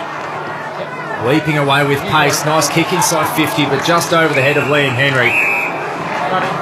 90 seconds into this fourth term, St Kilda lead it by 3.62, plays 59. North able to capitalise on the breeze and kick straight in that third term. 5 goals to zip, which sees them back in this contest. Marshall and Sherry once again. The helmeted Kangaroo wins the clearance, tumbles it outside 50. And St Kilda send it straight back. Well, that kick has been intercepted. This is Bailey Scott, one of only 3 players last year who played every game for North Melbourne. Jaden Stevenson. Chips to Sheasel. What a debut year he had. Best and fairest and rising star. He's going to be a jet for this football club. Escoda finds Callan Dawson. Moves up to the wing. Powell, running handball. This is nice. Darcy Tucker puts it inside 50. At the feet of Zerha. Picks up a loose footy. It's still working out. Now with Wardlaw. 45 metres out. Bangs it on the right. It started on track. And it's been spoiled away, but the ball's still live inside 50, Jack. Davies Uniacke read it beautifully, Will. Kept his body in front of the footy. Handball to Larkey in the goal square. Free kick. He couldn't gather. Free kick, though. Let's go, George. Move away. And as Wardlaw gets involved in a bit of a push and shove, but Larkey was taken out and should now kick his third. He should. And again, it's the link-up that they had through the back half, through the middle of the ground. They need to be clean. When they're not clean, it sort of breaks down between centre wing and half forward, but that was clean. They got a long forward deep entry in. They haven't led since the early stages of the first quarter, North Melbourne. They hit the front early in the last. If you can hear us. 10-5-65 are the Kangaroos. The Saints 8-14-62. I think we need like a harness or something. We're about to get blown off this balcony, Will. I think there what we've seen is they had a slow build-up. They had the ball right in front of us here in front of the commentary box, which was right back pocket, and they switched it over to the left back pocket, and then they moved it through the middle of the ground, and they were just clean at ground level. And then they got a forward entry quite quickly, and they got the St Kilda defence under pressure a little bit, and they were napping pretty much. They thought the ball was going to rebound back and go inside their forward 50, St Kilda, but credit due to Kangaroos, they were clean through the middle of the ground. So for the first time, as Jack mentioned, since the 14-minute mark of the first term, North Melbourne lead this contest against the 2023 finalist, which will give the fans some hope on the eve of the 2024 season. And once again, they're coming out of the middle through Phillips. Larkey takes a great grab in front of his eyes. Hands extended. He's not going to have a shot at goal. He's about 70 out, so he gives it to Lazaro, puts it to the pocket. And Zerha takes a diving grab. The umpire doesn't pay it, so he spins around onto his right and his kick is smothered. Hill picks up a loose footy. Handball to Bonner, who just dumps it to the wing. Memory's the target. Couldn't really get a look at it, but picks it up on the way back. Henry tucks it under the arm and pokes a pass into the pocket. King matched up by Pink, and he did well not to panic and forced it out of bounds for a throw in. Just want to go back to that centre clearance by young Phillips there. That was outstanding. That's what he needs to bring to the North Melbourne Football Club a little bit more. He's actually his run and carry and his ability to deliver the ball. I think he can do it more. He just doesn't do it enough at this stage of his career. 65 plays 62. Triple M Titanium Caravan scoreboard. Looks like we're going to have another ball up inside St Kilda's forward 50. John, it feels like only early days with this blustery wind, but it feels like North played it a lot better when they had it. They certainly did. They used it a lot well. They used it a lot better. They lowered their eyes when they were coming forward rather than just blazing away at certain times. But certainly now, they're just leaking up. They're kicking to advantage here at the moment and maintaining possession rather than just they're knowing when to go fast and when to go slow. So Nick Larkey, he's pushed right up to centre wing. Received the ball from Sheasel and then chips it back to him. Signed a long contract extension during the week. He'll be a Kangaroo until the end of 2030, which is great news for them. And that's a great mark, Zane Dersma. He's kicked a couple of goals. This time he's handed it off to Bailey Scott. On the edge of the 50, Phillips. Handball to Dawson. Kick inside 50. Saints have the numbers, but unfortunately, from their perspective, it's been chopped off and St Kilda are going to run away with Brad Hill. He thought about going short. Longer option was the better one for Hill. Searching for Henry. Newen used his body well and gave Pink some space to operate in. Now Zach Fisher. It's just a little kick to Lazaro. Sorry, Jack. I reckon this is the time now. We said it in the second term where they just tried to thread the needle too much. So in this position now, when they're centre wing, they want to try and bring it back in the corridor in that second term. They've just got to dump it long. Zach Fisher's numbers 2 men, Red Z Lending. 28 disposals, approaching 600 metres gained. He's been fantastic off half-back for North this afternoon. Struggled to find himself in Carlton's lineup, but he won't struggle for games with North. As a long kick goes through for a behind for St Kilda. Makes it a 2-point ball game. St Kilda 8-15, 63. Trailing North 10-5, 65. 7 minutes gone in this last term. And this is where they struggled, North Melbourne, in the second term. When they were deep down in their defensive 50, how did they get it out and how far did they go in corridor when they're dump kicking? Newen back on the ground and beautifully picked up by Zerha. Runs away, second bounce, he's on the wing. That's a wonderful kick back inboard once again to Tom Powell. He dropped a simple mark. Has an opportunity to pick up a loose footy. Powell does well. Links up 1-2. Chip inside 50 onto the chest of Larkey. It almost worked out, but St Kilda through Wilkie are able to rebound. And a chip inside defensive 50 means that they have time to just soak up a bit of pressure. Hill has his hands on the footy once again. That's a sort of funny old game, this one, Jono, because of the breeze. But is there anything that's really concerned you from the Saints in the second half? No, not really. I think they've certainly, when they were going against them, they just struggled. It's probably their forward entries were very, very good in the first half. It's probably their forward entries now are starting to sort of blaze away a little bit and trying to take it a little bit too much on with the breeze. Zane Dersma in Jack Siebel's old number 7. Into the pocket, searches for and almost finds Stevenson. Look, Jack, I think their best team, St Kilda, are going to be a lot better than what they are today. We've seen the first half, but I think they just sort of went to sleep a bit in that third term where they just didn't know how to adapt to the wind. We'll mention some of the names not playing for the Saints today, so some good cattle to come back into this team ahead of their round 1 game against the Cats. Ball on the outer side wing near the food trucks at RSCA Park. There's a donut truck, a burger truck, a couple of good options there. Not sure any of them are that great nutritionally, but it doesn't really matter. Newen, quick by hand, gets it underground. Dawson will need to make a good decision here, answers the back. Just got a handball away, they're starting to run out of real estate, and St Kilda win it back. North Melbourne still daring to take the game on. Wood pounced on by Wardlaw. Did he drag that one in? Umpire gives him the benefit of the doubt. We'll have another ball up inside the centre square for Red Z Lending 2-man. Positive for North. They're kicking against the wind. They're broken even with the inside 50s 5-all, and they're plus 11 in contested ball this quarter. Sherry wins the clearance. Handball backwards to Bailey Scott. Third in last year's best and fairest for North. Zerha still getting his hands on it. Brad Hill, he's had a busy quarter, mopping up a lot of loose footy back there for the Saints. Lands with Darcy Wilson, who's been very impressive, looking for a round one spot. Good handball in board, although Ross had a fumble. Didn't need to do that. Just over, Dave Junior just went over the top with the tackle, didn't need to do it. They were away there, the Kangaroos. Yeah, they were. So meanwhile, St Kilda get a bonus look at it. Higgins pokes a pass across the face of the 50, but no one in particular. And it's chopped off by Darcy Tucker. 10.5 minutes gone in the last quarter. It's the Kangaroos 10-5-65 who lead the Saints 8-15-63. Triple M Titanium Caravan scoreboard. Tucker's kick to the wing, looking for Larkey. He manages to pick up a loose ball, tried to handball into the corridor. The Saints pick it off. Now they have space. This is Bonner. He's been really good in Saints colours. Nice kick to the pocket to Membry. And he'll have a shot on goal with this breeze. Hasn't kicked a goal today, Membry. He had a shot right on the quarter time siren. He's been fairly quiet outside of that. So to bring St Kilda back into the lead, they trail by 2 points. 65 plays 63 on the Triple M Titanium Caravan scoreboard.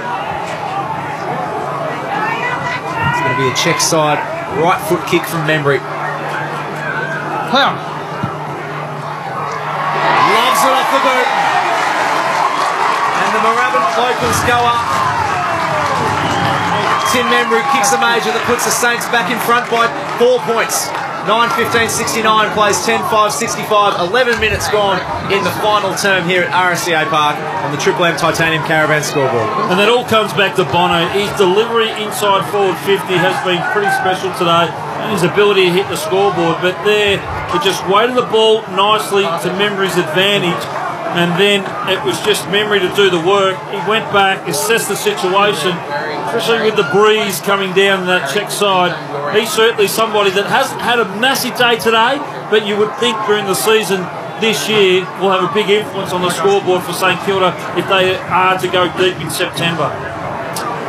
7,906 here this afternoon at Moorabbin. It's been a fantastic day for footy.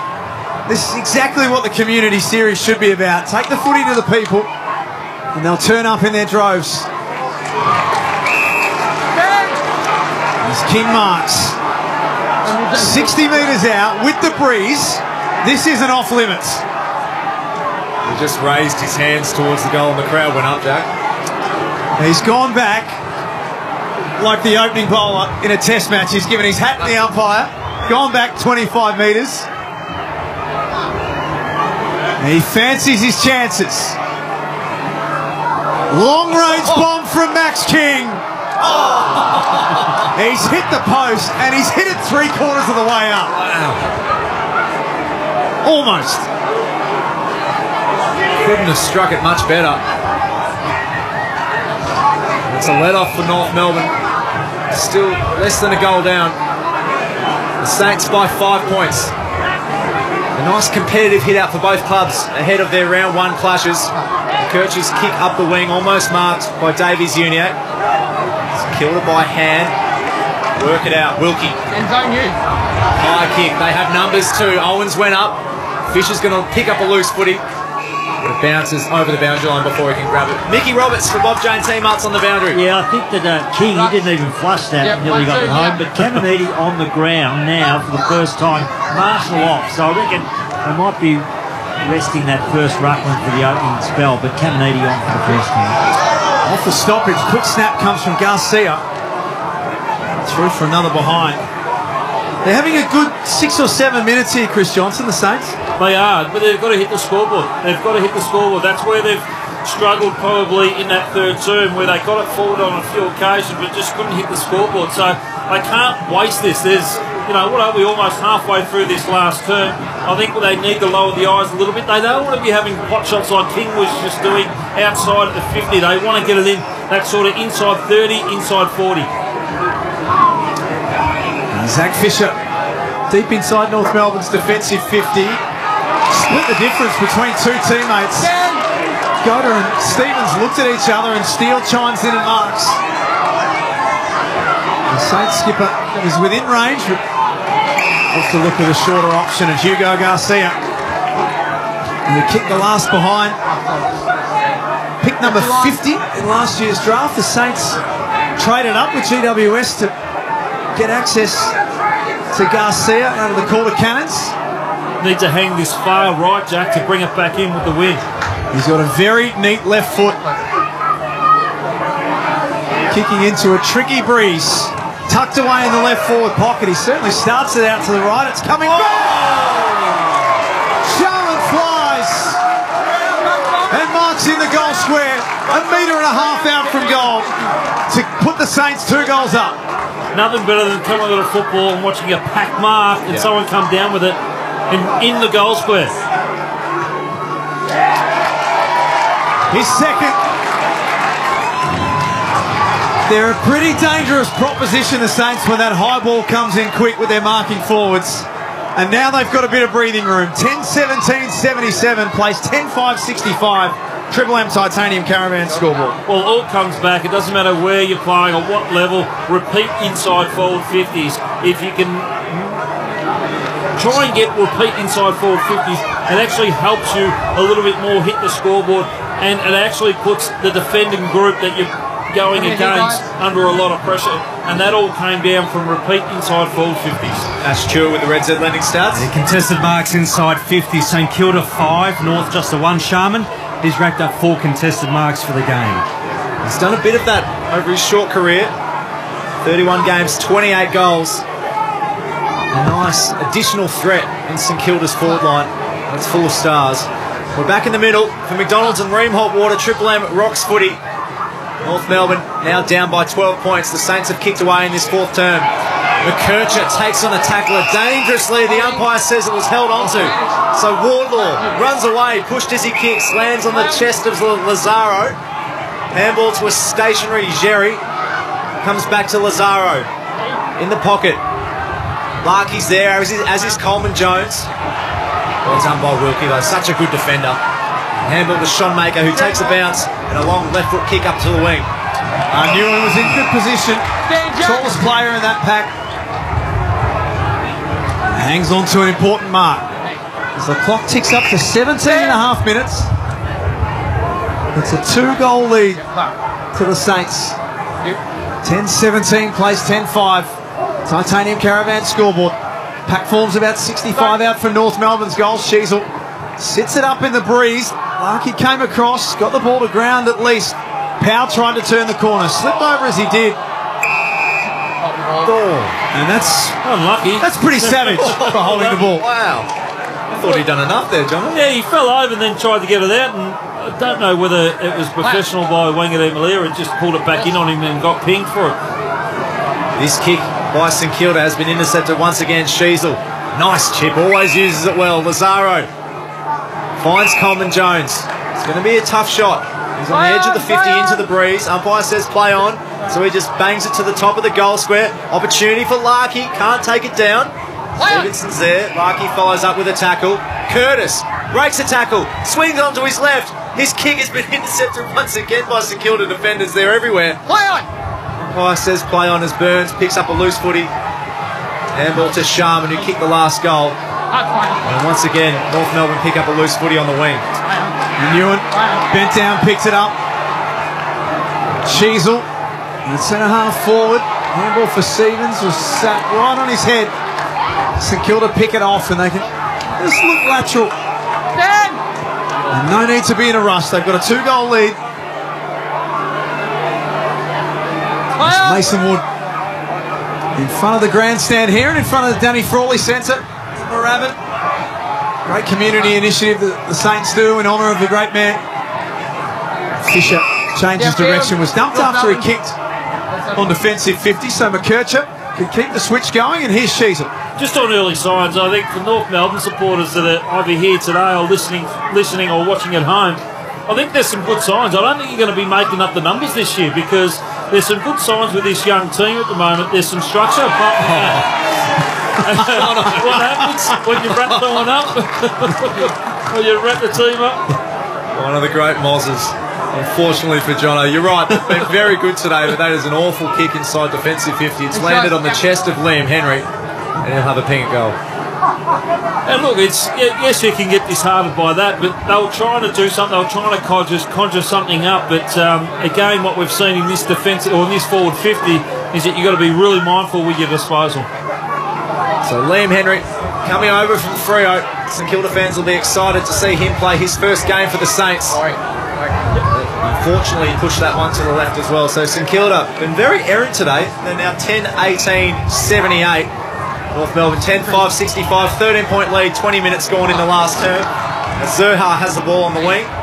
Still time for the Kangas. But they have to be a little cleaner than what they were there. Ross shimmies a handball to Hill. Buried in a tackle by Wardlaw. And Hill not happy at all when he got up and he was given a hospital hand pass. But Wardlaw, that's the courage of North Melbourne. That's what they do. Mickey Roberts, Bob Jane T-Mars. Yeah, King off the ground now, so they're going to start resting a few. I just noticed Dougal Howard limping into the rooms. Don't forget that Jimmy Webster's going to have a holiday. Well, it looks like it. And so they don't want to lose any of their back six, the Saints. I think that Jimmy Webster's holiday might be a lengthy one for a bump on Jai Simpkin in the first quarter. Wardlaw shrugs off Brad Hill like it was a fly on his shoulder. He said, "Get off me." And then pumps the ball to half forward. The umpires come in and call for it. 21 minutes gone in the last quarter. The lead is 13 for the Saints on the Triple M Titanium Caravan scoreboard. Jono, how tough is George Ward? Oh, it's so fun to watch. I think Brad Hill's going to have nightmares about him tonight. He's wrapped him up in the tackle and then fended him off within about 30 seconds. Two collisions together. He really stands up. He's been look, watching him through the juniors, for the under-18 championships. He was outstanding. He was one of the up and coming players, and he put that into practice while he was there. And last year, I think I think it was 6 or 7 games he played, looked like an already AFL made player. This ball being contested by 30 players on the right forward flank for North. High kick goes inside 50. Great defensive mark. That's Shonmaker, who's shown a bit today. Ari Shonmaker slipped to pick 62 in the most recent draft. A Tasmanian key defender. The big left boot. He's a tall man. Oh, it's a big left boot, but that one didn't flush as neatly as he would have liked, and it sails straight into the interchange gates. Play on inside. Play on. So from the free kick, McKercher takes it. Another shake. That's also gone off the side of the boot. It's infectious. Stand. Good mark taken by Phillips, who had to stand under that awkward ball. His kick Stand, Jaden. didn't suit Jaden Stevenson. Mickey Roberts, Bob Jane T-Mars. Have you run into any old teammates down there this afternoon? Plenty. As I was coming out, having spoken to you blokes at half time, they ripped me into the bar. About 20 of them, so it was like turn up Sunday, get home Wednesday. So I've got to be very, very careful when I leave this ground. I like the way how Robbo said they ripped me into the bar. Like it took a lot of persuasion for that to happen. No choice. Old rubber arms Roberts just was taken straight into the bar. 10-18 the Saints. Or 10-5. Late in this game, it'll bounce just before it goes over the boundary line. About 40 out from the Saints goal. They kick to the South Road end in this final quarter at Moorabbin. It's turned out to be a beautiful sunny Sunday afternoon, albeit a windy one. It's been a good, competitive, entertaining game of footy, I reckon, Will. It has, Jack. Just over 90 seconds remaining here. Red said Landing Asher was some of the leading ball winners for both clubs. Yeah, Zach Fisher, 34 disposals, leading ball winner on the ground. Sheasel with 30. And for the Saints, 30 to Bonner and 29 to Wanganeen Millera. Bonner and Wanganeen Millera have been very instrumental off the half-back line. It's promising for Riley Bonner. A second opportunity at a new club, being let go from the power last year. This ball bobbles around on the edge of St Kilda's forward 50. Snap goes inside 50. Newen can't take the chest mark. McKercher. Almost Ben Cunnington light. It looks like a young version of him in the same number, and he's been exciting today. Nice right foot snap, Saints have kicked a goal. Liam Henry, goal of the day. What a beautiful right foot banana finish from the ex-Docker. And he puts his name in the score sheet. St Kilda pull away to a 19-point lead, Jono. That is a great goal. It is a sensational goal. He had a hand in it. He spoiled the ball, got it at ground level, then put the Jets on and summed it up quite quickly. He's going to be a great addition to the St Kilda forward line. We know that they've still got Butler to come in as well and a few other smalls to come in, but certainly he will create that speed and probably a little bit more of a hybrid forward more than anything else. He's a great addition. This afternoon he's had 17 disposals, 5 tackles, and he's hit the scoreboard twice with 1-1. There's some X factor there, Jono. There is. We never really fully saw it at Fremantle, did we? We saw glimpses of Liam Henry, but yeah, it's been a big change for him. I think coming over. I think he's living with Brad Hill at the moment, so moving away from home, Hilly being a WA boy as well. They're certainly trying to target a few of those WA boys that get here across to the Saints because they've seen such a great asset that Hilly's been with the football club. It's a 19-point lead, not long to go now. Good finish for the Saints. Something for Henry to take out of this one, and they can take plenty out of this last quarter. Kicking with the breeze, they've made some good decisions. They've played good professional footy in quarter number 4. Sheasel. He's certainly continued his work rate from where he left off last season. Likewise, Bailey Scott. Maybe a push in the back to Tristan Sherry. No, he's too far out to score. Sheasel on the wraparound. They'll have to come back. They've been consistent all day, North Melbourne. They haven't gone away from wanting to play on at every opportunity, at any part of the ground, and any place of the ground. They've tried it at every stage. Oh, Sherry kicks long, big pack forms, and Dersma floating in from the side. This young man has got some serious talent. Some vertical leap going on there too, and his ability to read the ball in the air. It's not only the first time he's done it today, it's not on a couple of occasions, but he's another one that only with games under his belt is going to be more and more valuable to the Kangaroos. Pick number 4 in the draft. He comes with high expectations. He's kicked 2 today. The Saints are going to come away with a win. But for this young North Melbourne team, there is plenty they can take out of it as well. As Dersma pushes that one across the face. They were challenged the whole way through, St Kilda. But winners today in the last game of the AAMI Community Series, 11-18-84 to the Kangaroos, 10-5-65.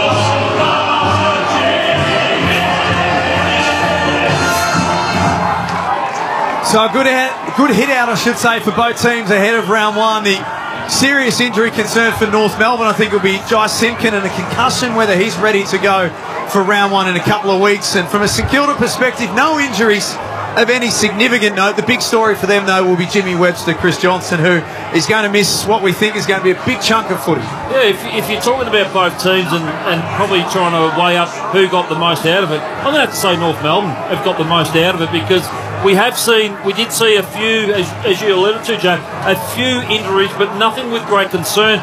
You don't want that out of a practice match. You want to, when you're coming into a season, into a practice match, you want to make sure that you're coming into your season unscathed. And the one big one is going to be Webster with the injury, obviously, with the suspension that's going to come his way. There's no doubt he's going to get suspended. It's all a matter for how long. And then Jai Simpkin, on the other hand, the whole concussion thing is going to be a real concern for him and the North Melbourne Football Club. But I think if I'm walking away as Ross Lyon, yeah, I'd be somewhat happy, but I'd be very, very frustrated on a few different things that St Kilda done. But if I'm Alistair Clarkson, I'm walking away saying, hey, you boys really, really had a crack.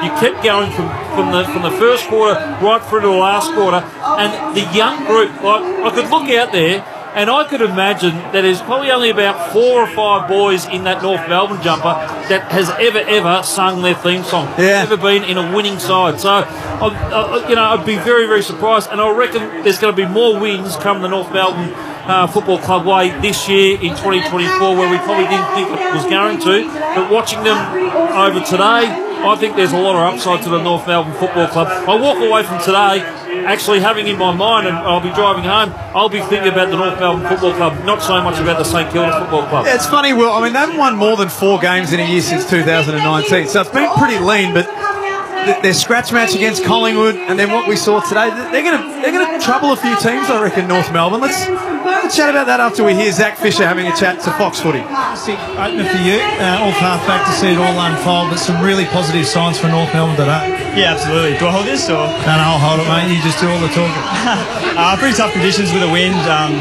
Their ball movement was pretty slick going down that way, and I thought, Biggie, Pinky, and those boys did really well against their tolls, and I thought we used the ball pretty well. There's a lot to, take away from this. We've got the likes of Harry Sheasel just next to you.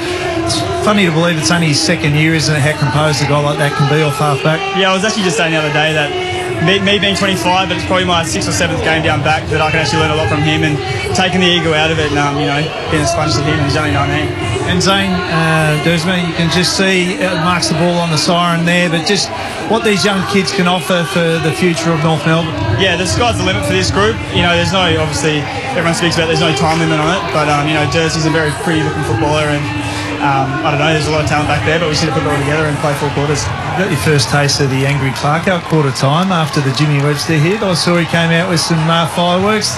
Get used to that, mate. Absolutely. He's been all smiles this pre-season, so it's good to see with the fire. Well done, Zach.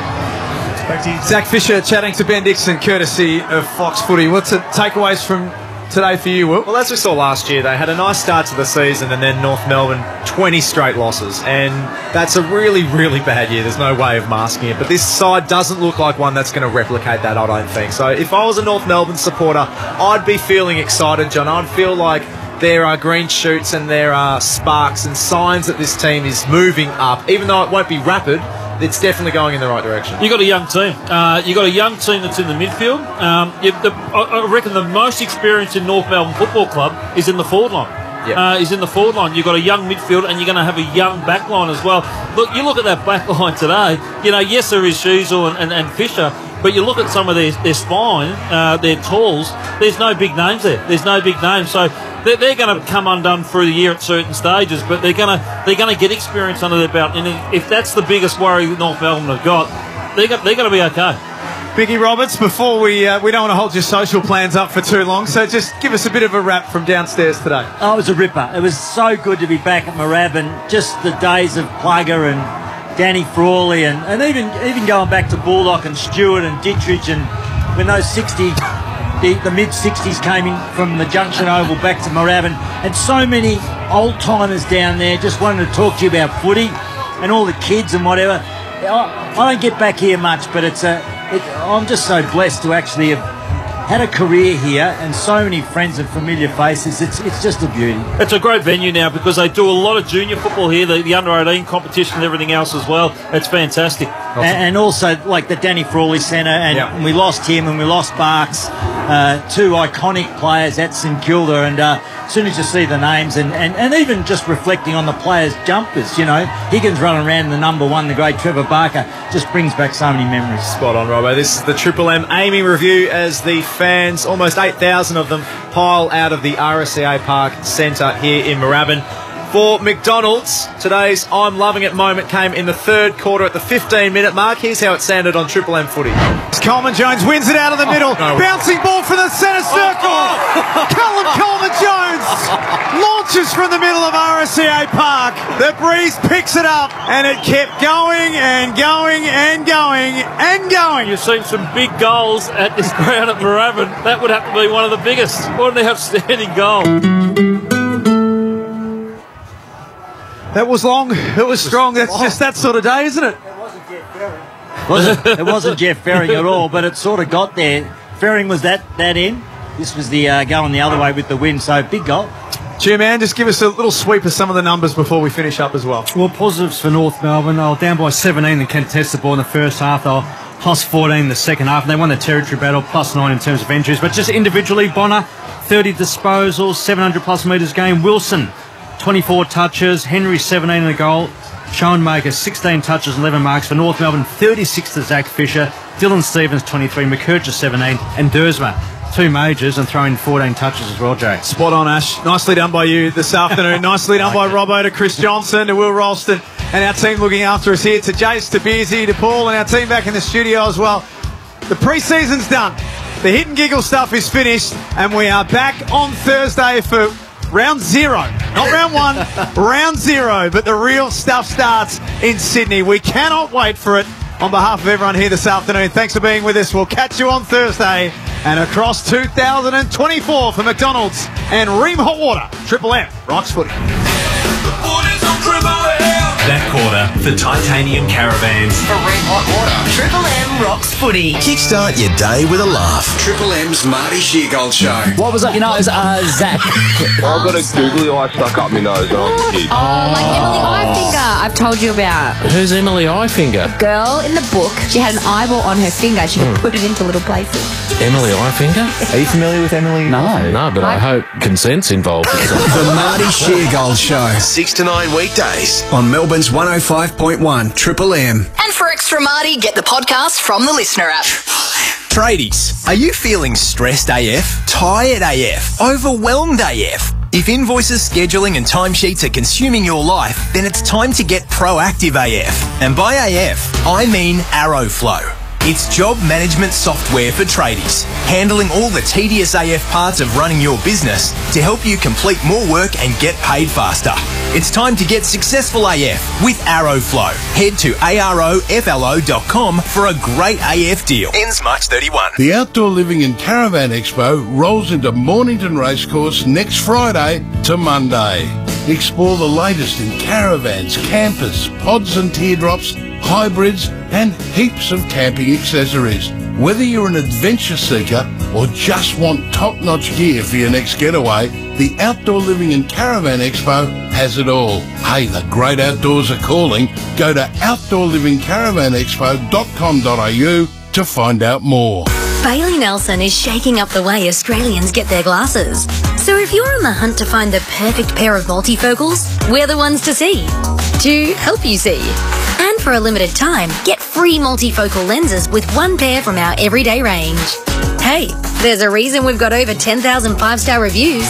So come and see, literally, what all the fuss is about. Book a bulk-billed eye exam today at baileynelson.com.au. T's and C's apply. See website for details. If somebody hits you from behind, daydreaming, they just couldn't stop in time. If it's not your fault and you need a ride, call Right to Drive. Accidents happen when we least expect them, but why should you be stuck without a car? That's why Right to Drive provides replacement vehicles to not-at-fault drivers. And here's the best part, it won't cost you a thing. If it's not your fault and you need a ride, call Right to Drive. T's and C's apply. What's on your Aussie bucket list? Sitting around the campfire on a beach at Exmouth after fishing all day? Exploring the tip of Cape York or the bottom of the Eyre Peninsula? Do it all in a Titanium Caravan. Australian made, Australian owned, superior quality and ultimate comfort. With Titanium Caravans, you can go off-road and off-grid in total luxury. Experience Titanium Caravans for yourself in their Epping showroom or visit titaniumcaravans.com.au. Say hello to Galaxy AI. The all-new Samsung Galaxy S24 is now available at Optus. Buy any of the new Galaxy S24 series on an eligible Optus plan and get the Galaxy Watch 6 for $0. That's right, $0 when you stay connected on our watch plan for 36 months. Head into an Optus store or visit us online today. Great value starts with yes. Ends 2nd of April 2024. 40mm variant. Discount forfeited if you cancel your watch plan. T's and C's apply. Make your life easier with a John Deere 5 Series tractor, loader and bucket from Brandt. Your home of good times and rock's greatest hits. Melbourne's 105.1 Triple M. Hi there, it's Amanda Myler with the latest. The Manly Seagulls have made history in the first NRL game in the US, defeating South Sydney in the season opener. Allegiant Stadium opened its gates early to allow fans to escape the wild weather before kickoff. The NRL was forced to cancel a tailgate party in the parking lot as 111k winds and rain whipped through Sin City. ASIO Chief Mike Burgess denies he's smeared all politicians by accusing an unnamed former Polly of assisting foreign spies. He's also confirmed the politician in question was recruited before 2018 and serving as a member of the Australian Party at the time. A number of streets in Geelong have been cordoned off as police negotiators attempt to make contact with a man at a residence. Emergency services received a report of a possible firearms incident, arriving to find the man and woman barricading themselves inside the home. The woman has left uninjured. Officers say at the moment there is nothing to suggest a firearms incident has occurred. Prime Minister Anthony Albanese spent time in the Melbourne suburb of Frankston today, congratulating Jodie Bellier on her Dunkley by-election victory. Jodie Bellier is Frankston tough, as she said last night. She's someone who's absolutely passionate about representing this community. And more than 750,000 Aussies across 10,000 clean-up sites have rolled up their sleeves for Clean Up Australia Day. The nation's largest community-based environmental event has been running for more than 30 years. Triple M Sport. Saints defender Jimmy Webster's facing a trip to the tribunal after a heavy bump that concussed Kangaroos captain Jai Simpkin just before quarter time in their pre-season match. Lions legend Chris Johnson admits it's not a good look. As Simpkin kicked the ball, he literally left the ground, and that's where he got himself in trouble. And Will Bukowski has been forced to retire hurt yet again during Victoria's Sheffield Shield match against Tassie and Hobart. The opener ducked into a bounce, saw the ball crashing to the side of his helmet before collapsing on the pitch. He suffered almost a dozen concussions in his short career. Final day of Oz Design Furniture's warehouse sale. Save up to 80% off furniture at Oz Design Hoppers Crossing in Blackburn. Don't miss out. T's and C's apply. Remaining partly cloudy across Melbourne, the temp dropping to 13 tonight, partly cloudy and maxing out at 22 tomorrow. And download the Listener app to make sure you never miss us repeating a song on Melbourne's home of the $50,000 no repeat workday, 105.1 Triple M. Okay, enough of that. Back to the music.